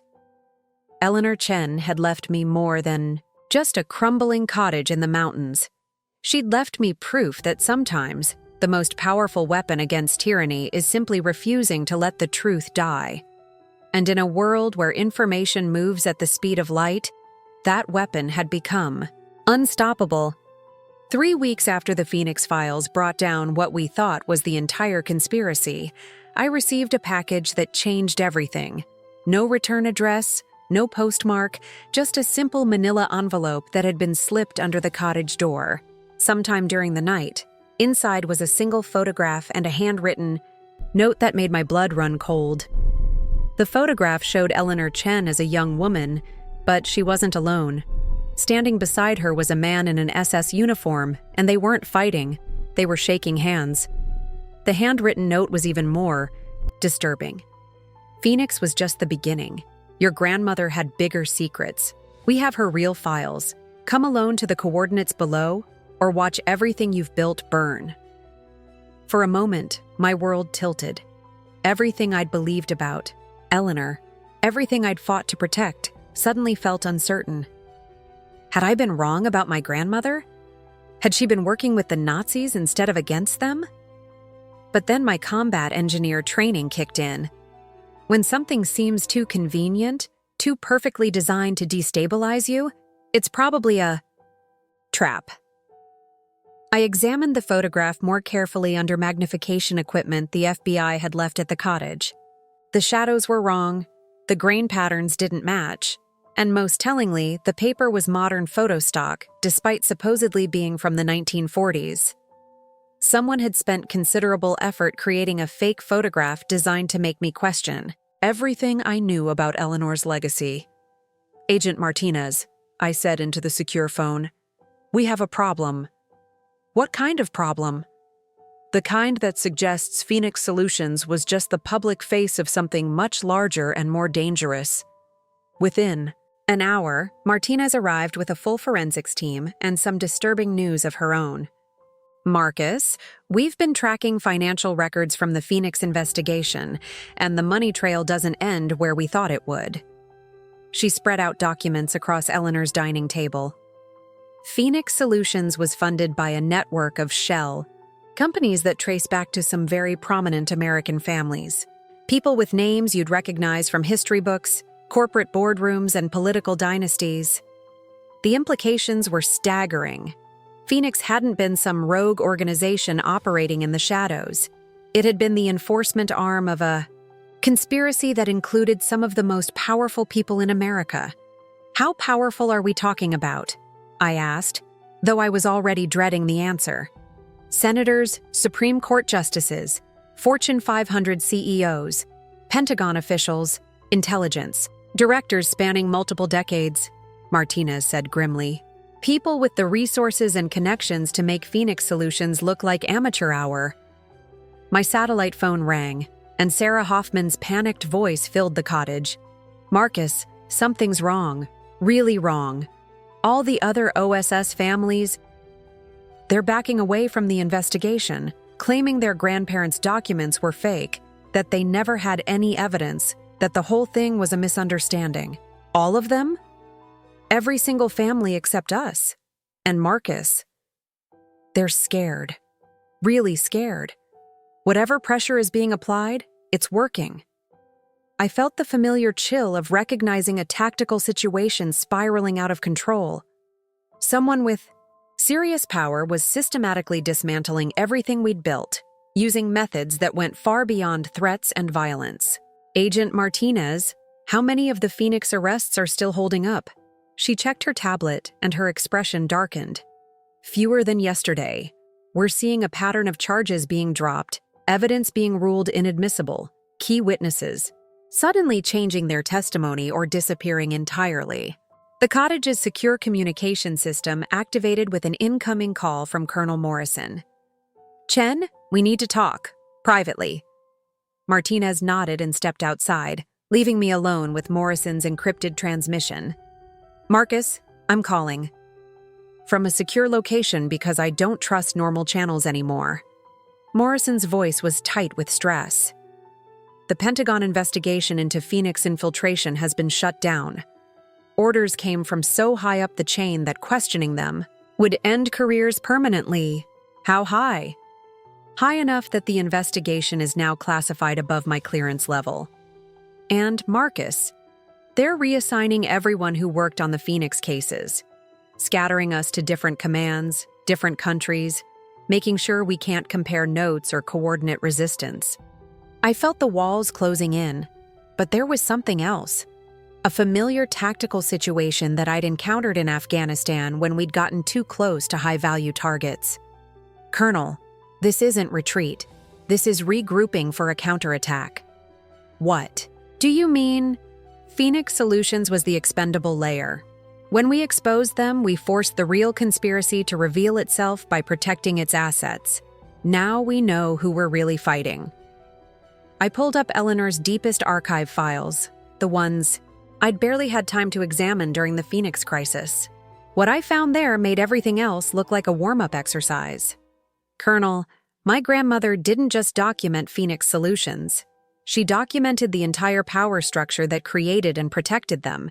Names, dates, financial records, personal communications, everything needed to expose a conspiracy that reaches to the highest levels of American government."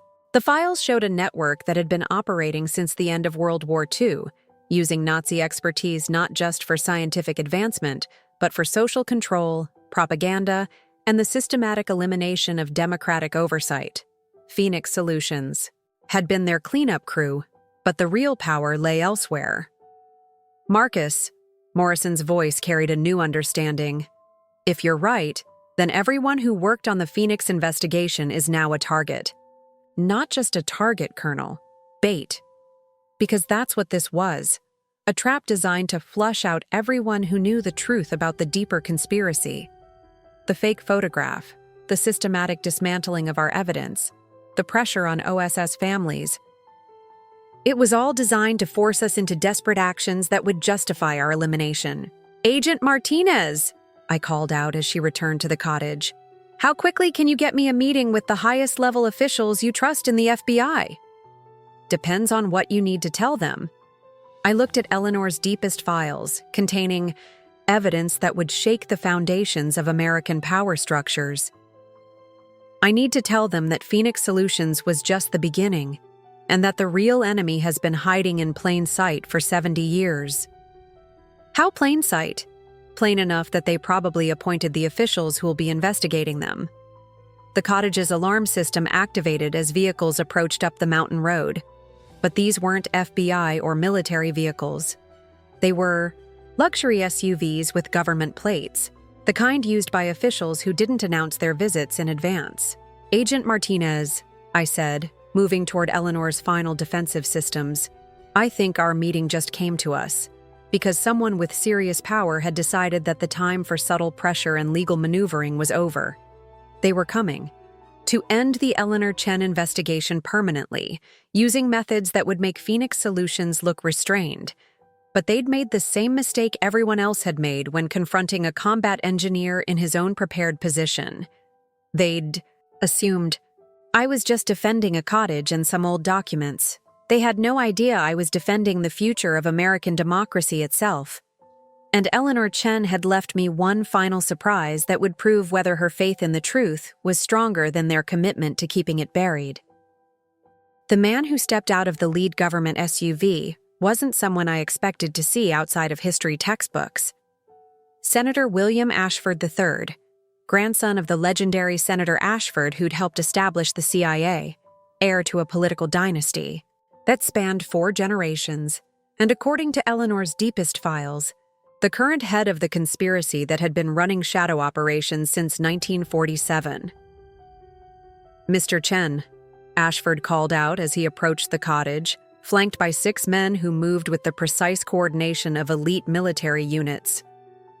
"I think it's time we had a conversation about your family's misunderstandings regarding certain historical events."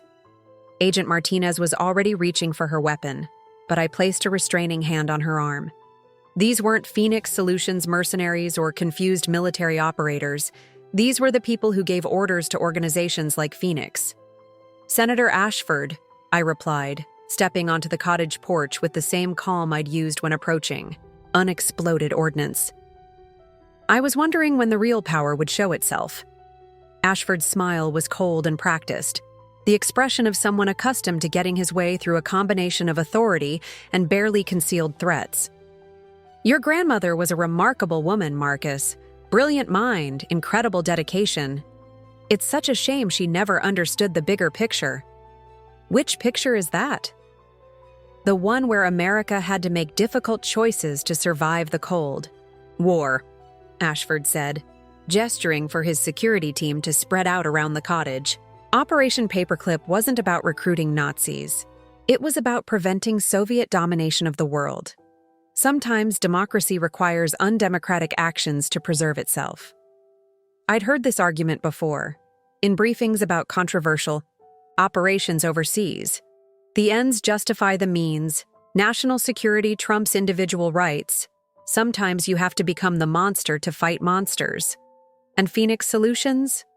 A necessary evil that occasionally went too far, Ashford admitted, with the casual tone of someone discussing weather. But ultimately, they served a vital function, protecting operations that kept America strong during its most vulnerable period. Agent Martinez stepped forward, her FBI credentials clearly visible.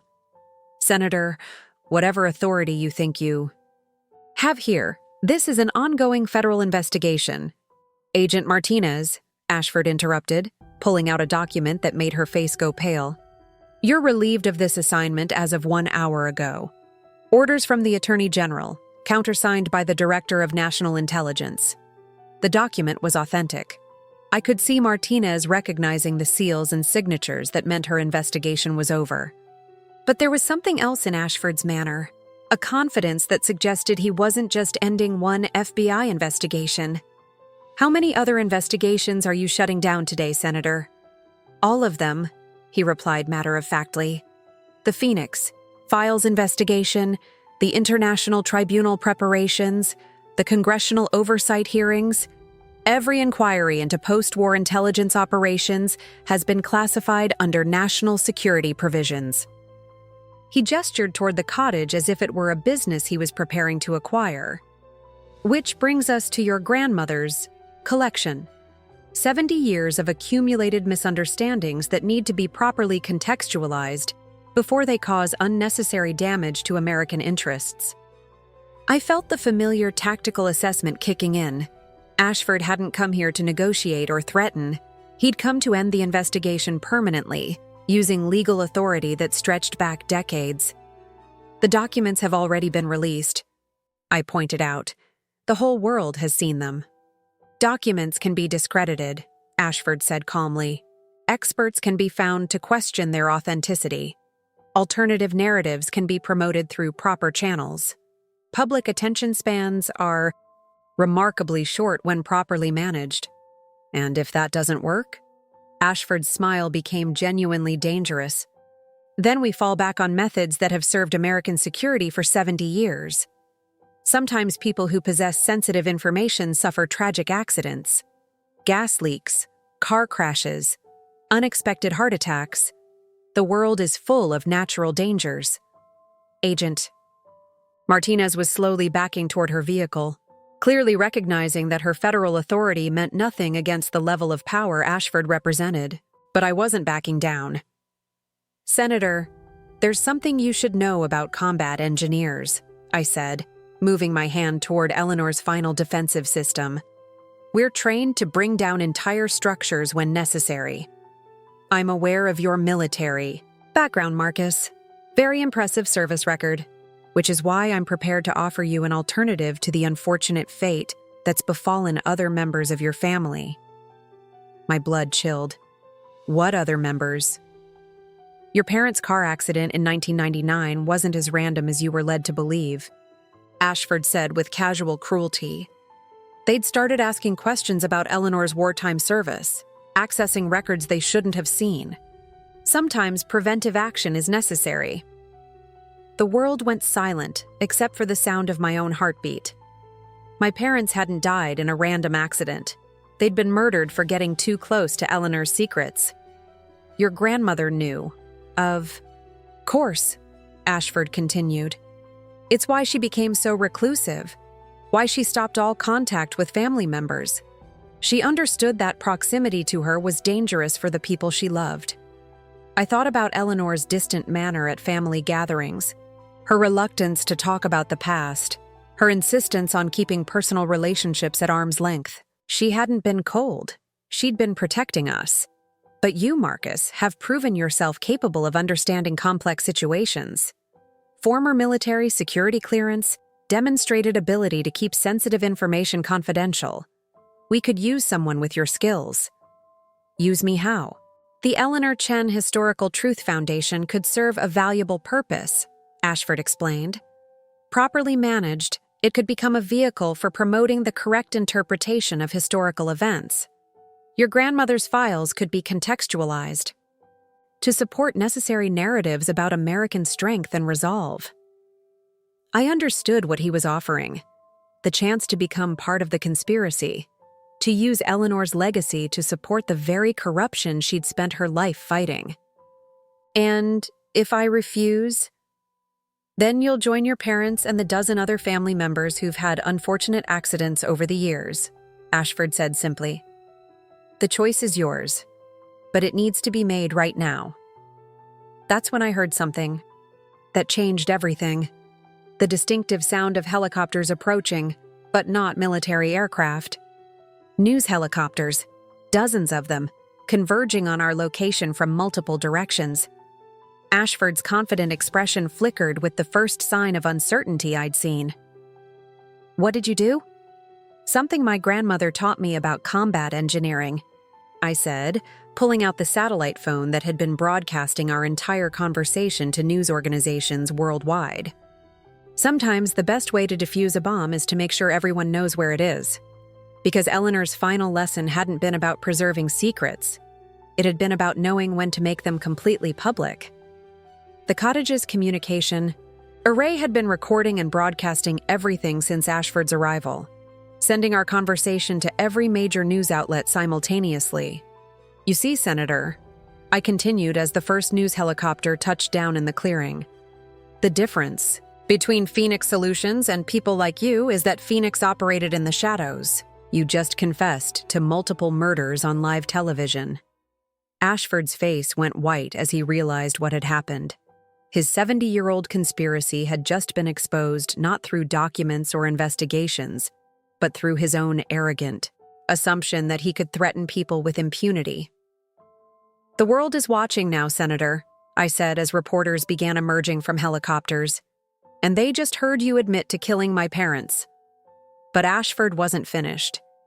His hand moved toward his jacket, and I recognized the look of someone who'd decided that if he was going down, he was taking as many people with him as possible. Eleanor Chen had spent 70 years waiting for this moment, when the conspiracy would finally be forced into the light. Now it was up to me to make sure that moment didn't become everyone's last. Senator Ashford's hand was halfway to his concealed weapon when the first sniper's bullet took out his lead security operative. Not a killing shot, a precise strike to the shoulder that dropped the man instantly while leaving him alive to face justice. "Senator, I'd recommend keeping your hands visible," came a familiar voice through the cottage's external speakers. Colonel Morrison's voice, backed by the distinctive sound of military vehicles taking positions around the clearing. I looked through the cottage windows and saw something beautiful. A full company of U.S. Army Rangers emerging from concealed positions throughout the forest, their weapons trained on Ashford's remaining security team. "How?" Ashford demanded, his political composure finally cracking as he realized his carefully planned intimidation had become a military operation. "Combat engineers don't just know how to build things and blow things up," I said, activating Eleanor's communication array to coordinate with Morrison's forces. "We also know how to call for backup when we're facing impossible odds." The truth was simpler than Ashford could imagine. While he'd been orchestrating the legal shutdown of investigations and the intimidation of OSS families, I'd been using my military contacts to coordinate something unprecedented, a military investigation parallel to the civilian ones. "Colonel B. Morrison," I said into the radio. "What's the status on Operation Eleanor?" "All teams in position," Morrison replied. "We have simultaneous raids occurring at 17 locations across 12 states. Every major asset of the Ashford conspiracy is being secured by military personnel operating under direct orders from the Joint Chiefs." Ashford's face went gray as he understood what was happening. "You can't do this. I have congressional immunity, executive privilege, national security." "Senator," Morrison's voice cut through the external speakers with the authority of someone accustomed to dealing with complex legal situations. "You just confessed to multiple murders on live television while threatening a decorated combat veteran. Your immunity doesn't extend to capital crimes committed in front of international media." The news helicopters were landing in a coordinated pattern that suggested they'd been guided by military air traffic control. This wasn't a chaotic media response. It was a planned revelation designed to ensure maximum global exposure. Agent Martinez emerged from behind her vehicle with her weapon, drawn, apparently having received new orders that superseded the ones Ashford had shown her. "Senator William Ashford III, you're under arrest for conspiracy to commit murder, accessory to murder, and treason against the United States." But Ashford wasn't finished. With the desperate cunning of someone who'd spent decades manipulating power structures, he pulled out a device that made my combat engineer instinct scream warnings. "Dead man's switch," he announced calmly. "Every major city in America has assets loyal to our organization. Infrastructure targets, government buildings, transportation hubs, all rigged with enough explosive to cripple the country for decades." The media crews suddenly looked a lot less confident as they realized they might be documenting the prelude to the largest terrorist attack in American history. "You see, Marcus," Ashford continued, his political mask finally dropping to reveal something genuinely terrifying underneath. "This was never about protecting a conspiracy. It was about protecting the infrastructure that keeps American democracy functional. Without our guidance, without our oversight, this country would have collapsed during the Cold War." I looked at the device in his hand. Sophisticated electronics, military-grade components, exactly the kind of threat I'd been trained to neutralize in Afghanistan. "The beautiful irony," Ashford went on, "is that exposing our organization will trigger the very chaos we've spent 70 years preventing. Every investigation, every revelation, every moment of transparency weakens the structures that keep this country stable." "Maybe," I said, moving slowly toward him while keeping my hands visible. "But that's not your decision to make anymore." "Oh, but it is." Ashford smiled with genuine madness now visible in his eyes. "Because I'm about to give you a choice that will define American history. Walk away from this investigation, allow our organization to continue its necessary work, or watch every major city in America burn." That's when I heard something that made me smile despite the desperate situation. Eleanor's voice coming through the cottage's hidden speakers, triggered by the specific threat pattern Ashford had just described. If you're hearing this recording, my grandmother's voice filled the clearing. It means the conspiracy has revealed its final weapon, the threat to destroy America rather than lose control of it. Marcus, what I'm about to tell you is the most important thing you'll ever hear. Ashford's confident expression flickered with uncertainty as Eleanor's posthumous voice continued. The explosive infrastructure they're threatening doesn't exist, Eleanor's recording revealed. It's a bluff that's been used for decades to prevent investigations into their activities. I spent 30 years tracking their actual capabilities, and I can prove that their dead man's switch is nothing but an elaborate psychological weapon. The device in Ashford's hand was suddenly revealed for what it really was. Not a detonator for a massive terror attack, but the final, desperate bluff of a conspiracy that had relied on fear and intimidation for so long that they'd forgotten how to actually fight. Your grandmother was always too clever for her own good, Ashford snarled, but the conviction was gone from his voice. No, I said, stepping closer while Colonel Morrison's Rangers tightened their perimeter. She was exactly as clever as America needed her to be. That's when Ashford made his final mistake. Instead of surrendering to the inevitable, he activated his device anyway. Not because it would trigger explosions across America, but because he'd rather die than face justice for 70 years of crimes. But he'd forgotten that he was facing a combat engineer who'd spent years defusing improvised explosive devices built by people who actually knew what they were doing. The device in Ashford's hand wasn't just a bluff to threaten America. It was a real bomb designed to eliminate him and everyone around him rather than allow the conspiracy's secrets to be fully exposed. And I had about 15 seconds to prove whether Eleanor Chen's faith in my abilities had been justified. Colonel Morrison, I said calmly, my hands already, moving toward the device as Ashford collapsed in shock at his own betrayal by the organization he'd led. You might want to clear the area. This is about to get interesting. Because the final lesson Eleanor had taught me wasn't about preserving truth or fighting corruption. It was about what happens when a combat engineer trained to defuse the deadliest weapons in the world finally gets to use those skills to save American democracy itself. The timer on Ashford's device showed 12 seconds remaining. Time to find out if Eleanor Chen had chosen the right heir for her impossible legacy. 12 seconds. In Afghanistan, I'd once defused an IED with 8 seconds to spare while under enemy fire.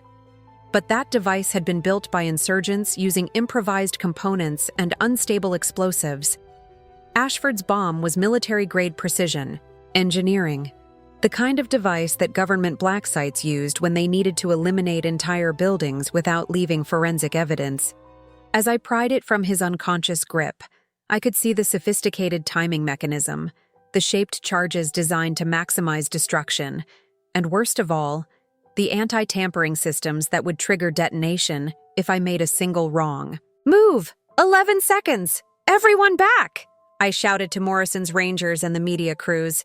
Minimum safe distance is 300 meters. But even as people scattered, I knew the mathematics were impossible.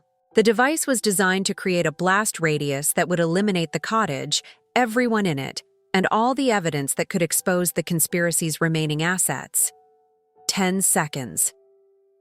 I looked at the bomb's construction and recognized the signature of someone I'd encountered in classified briefings, Klaus Richter, a former Nazi explosives expert who'd been recruited under Operation Paperclip and had spent decades developing assassination tools for American intelligence agencies. The device wasn't just meant to kill, it was meant to be impossible to defuse, ensuring that anyone who tried would die in the attempt. 9 seconds.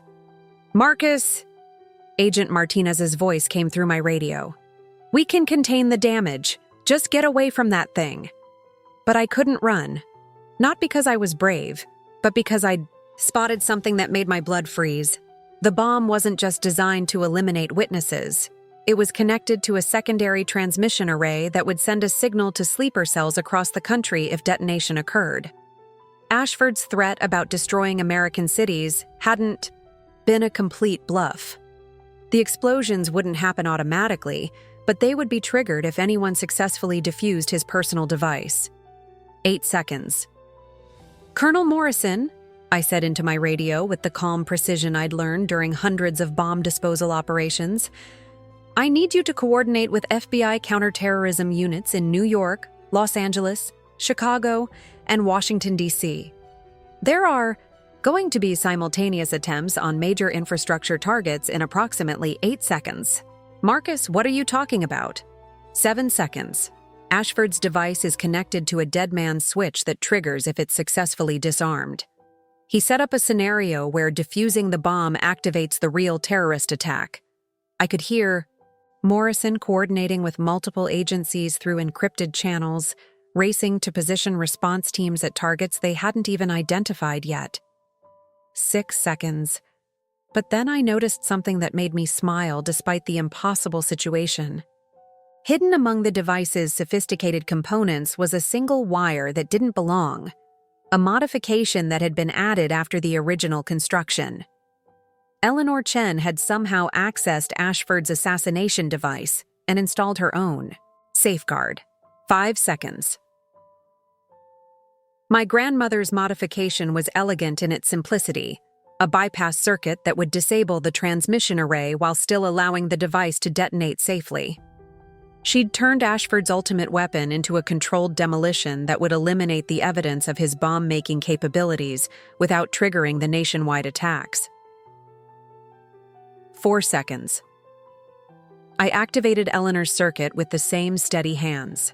I'd used to defuse explosives in Afghanistan, trusting in her engineering expertise and her decades of planning for this exact scenario. 3 seconds.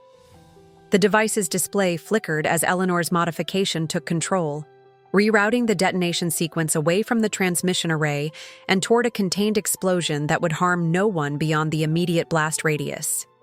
2 seconds. "Colonel Morrison, all teams stand down," I said into the radio. "The secondary attacks have been neutralized. My grandmother built a better mousetrap." 1 second. The explosion lifted me off my feet and sent me flying 20 meters through the air, but it was controlled, directed, precisely calculated to eliminate Ashford's device without causing maximum destruction. I hit the ground hard, my ears ringing and my vision blurred, but I was alive. And more importantly, so was everyone else. As I struggled to my feet, I could see the cottage still standing, its structure intact except for a small crater where Ashford's device had been contained. Eleanor's final engineering project had worked exactly as designed, neutralizing the threat while preserving the evidence. "Status report," Morrison's voice crackled through the radio. "Threat eliminated," I replied, checking myself for injuries. "The conspiracy's final weapon has been neutralized. Senator Ashford was unconscious but alive. His 70-year reign of terror ended by the same brilliant engineering that had protected American secrets for decades. Around him, his security team was being arrested by Rangers who'd spent months preparing for this exact scenario. Agent Martinez ran toward me with a medical kit, but I waved her off. The injuries were minor. Combat engineers are trained to survive explosions, and Eleanor had calculated the blast to be survivable for someone with proper training. "Marcus," Martinez said, "there's something you need to see." She handed me a tablet showing news feeds from around the world. The simultaneous raids that Morrison had coordinated weren't just arresting Ashford's American assets. They were part of an international operation that was dismantling conspiracy networks across multiple countries. Your grandmother's files included contacts in allied intelligence agencies, Martinez explained. When we activated Operation Eleanor, it triggered coordinated responses from MI6, Mossad, BND, and a dozen other organizations. The conspiracy that started with Nazi recruitment has been eliminated globally, but the most satisfying image on the tablet was the live feed from the International Criminal Court in The Hague, where prosecutors were announcing the largest war crimes investigation in history. Eleanor's evidence wasn't just exposing American corruption. It was bringing justice to victims of Nazi atrocities who'd waited 70 years for their stories to be heard. "How many arrests?" I asked. Over 300 so far, across 17 countries, Martinez replied. Everyone from corporate executives to government officials to academics who'd been covering up the conspiracy for decades. As the medical teams checked everyone for injuries and the media crews documented the aftermath, I walked back toward Eleanor's cottage. The building that had started this journey as a crumbling inheritance was now the most important historical site in modern America. Marcus, Morrison approached with a communication device. There's someone who wants to speak with you. The voice that came through the encrypted channel was one I recognized from news broadcasts, the President of the United States. Mr. Chen, the President said, I want to personally thank you for your service to democracy itself. Your grandmother's legacy and your courage in protecting it has saved American institutions from their greatest internal threat since the Civil War. Thank you, Mr. President. There's something else, the President continued. We'd like to offer you a position coordinating the historical truth and reconciliation process that will emerge from this investigation. Your unique experience and security clearance make you the ideal person to ensure that this kind of conspiracy can never take root again. I looked around at the cottage, the media crews, the evidence that would reshape history books, and the knowledge that Eleanor Chen's 70-year mission was finally complete. I accept, I said, understanding that my inheritance had evolved from a simple cottage into a lifetime commitment to protecting democratic truth. But there was one more thing I needed to do before taking on that responsibility. Something that would honor Eleanor's memory and ensure that her real legacy would be remembered correctly. The final secret she'd hidden in the cottage, the one that would change everything I thought I knew about her life, her mission, and the true scope of what she'd accomplished. Part 15 would reveal the ultimate truth that even I wasn't prepared for. 3 days after the explosion that ended Ashford's conspiracy, I found Eleanor's final secret hidden behind a false wall that had only been revealed when the blast shifted the cottage's foundation by exactly 3 inches. Inside was a single room I'd never seen before.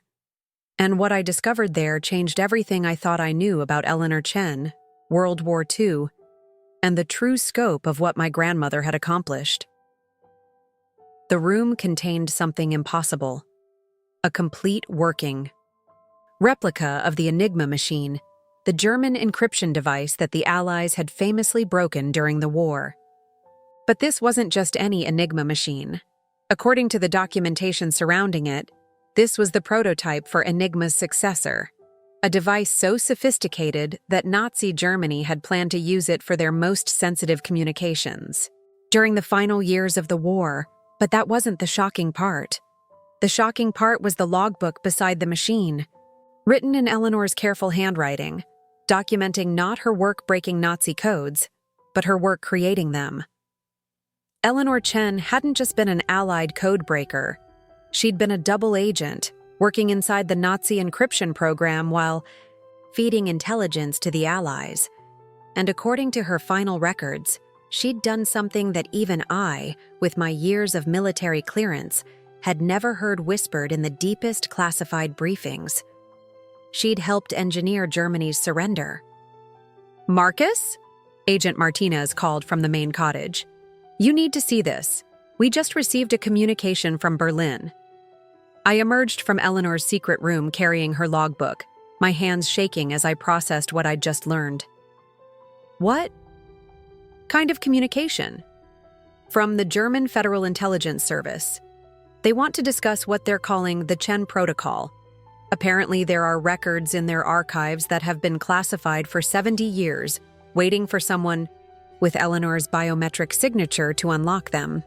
The pieces were falling into place with stunning implications. Eleanor's work hadn't ended with the war. She'd negotiated secret agreements that had shaped the entire post-war world, including the very conspiracy we'd just destroyed. Agent Martinez, I said, pulling up encrypted files from Eleanor's final computer system. I need you to coordinate with international intelligence agencies. What we've uncovered here isn't just about American corruption. It's about the entire structure of how World War II ended. the files Eleanor had hidden in her secret room revealed a truth so explosive that even the Phoenix files looked insignificant by comparison. Working as a deep-cover operative inside Nazi Germany's encryption program, Eleanor had done more than just steal codes. She'd manipulated them. Every major German defeat in the final 2 years of the war, every strategic blunder that had accelerated their collapse, every communication breakdown that had prevented last-minute Nazi retaliation, it had all been orchestrated by my grandmother, working with a small team of Allied operatives who'd infiltrated the highest levels of Nazi command. But the most stunning revelation was what she'd done to end the war itself. "Colonel Morrison," I called through the satellite phone, "I need you to patch me through to the highest levels of military intelligence. What I'm about to share will require presidential authorization."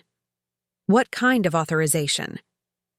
"The kind needed to reveal that the atomic bombs dropped on Japan weren't the real reason Germany surrendered.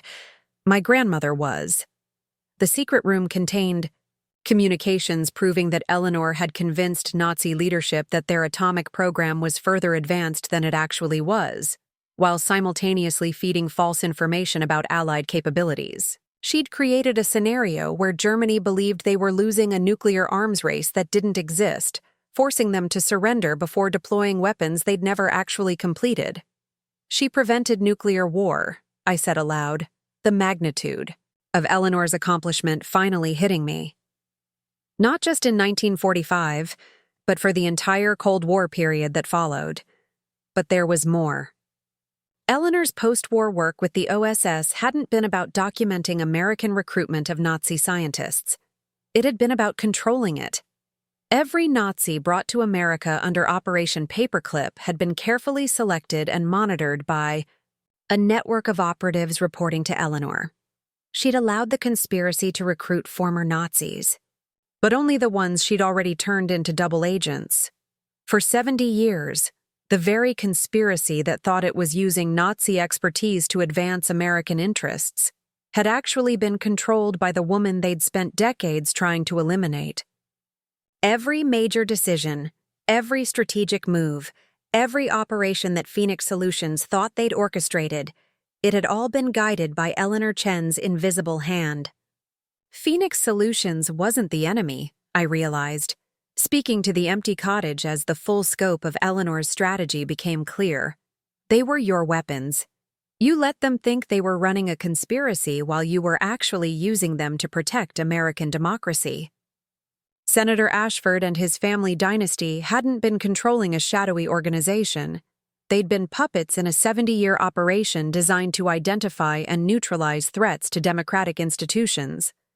Eleanor had created a honey trap that spanned multiple generations, allowing corrupt officials to reveal themselves while believing they held real power. The cottage's communication system activated with an incoming transmission from the International Criminal Court. "Mr. Chen, we've received additional documentation from intelligence agencies in 12 countries. Your grandmother's files have led to the discovery of operation networks that we never knew existed." "How much more evidence did she preserve?" "All of it," I said, understanding Eleanor's true legacy for the first time. She preserved evidence of every operation, every conspiracy, every threat to democracy over the past 70 years. And she did it while controlling most of them from behind the scenes. My satellite phone rang with a call from the president. "Marcus, I just received a briefing that I'm told will require me to reclassify this entire operation above top secret.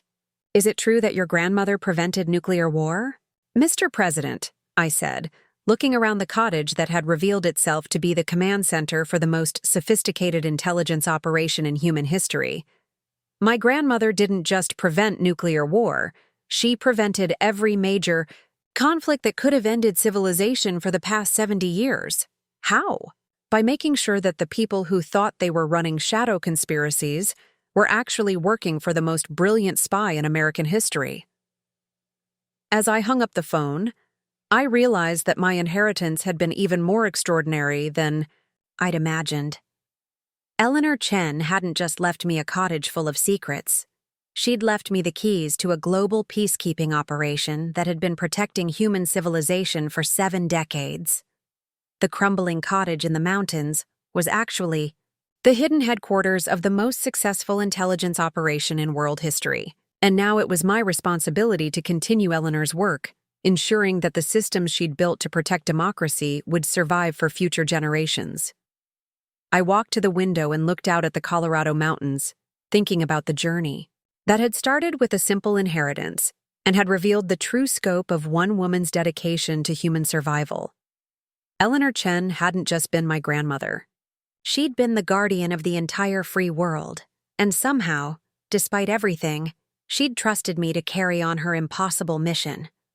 The cottage would stand forever as a monument to the truth that sometimes the most powerful people in the world are the ones nobody has ever heard of, the quiet heroes who work in shadows to ensure that light continues to exist. My grandmother had left me more than just property and documents. She'd left me the greatest secret in human history, that peace is possible, but only when someone is willing to dedicate their entire life to protecting it. Eleanor Chen had been that someone for 70 years. Now it was my turn. Up next, you've got 2 more standout stories right on your screen. If this one hit the mark, you won't want to pass these up. Just click and check them out. And don't forget to subscribe and turn on the notification bell so you don't miss any upload from us.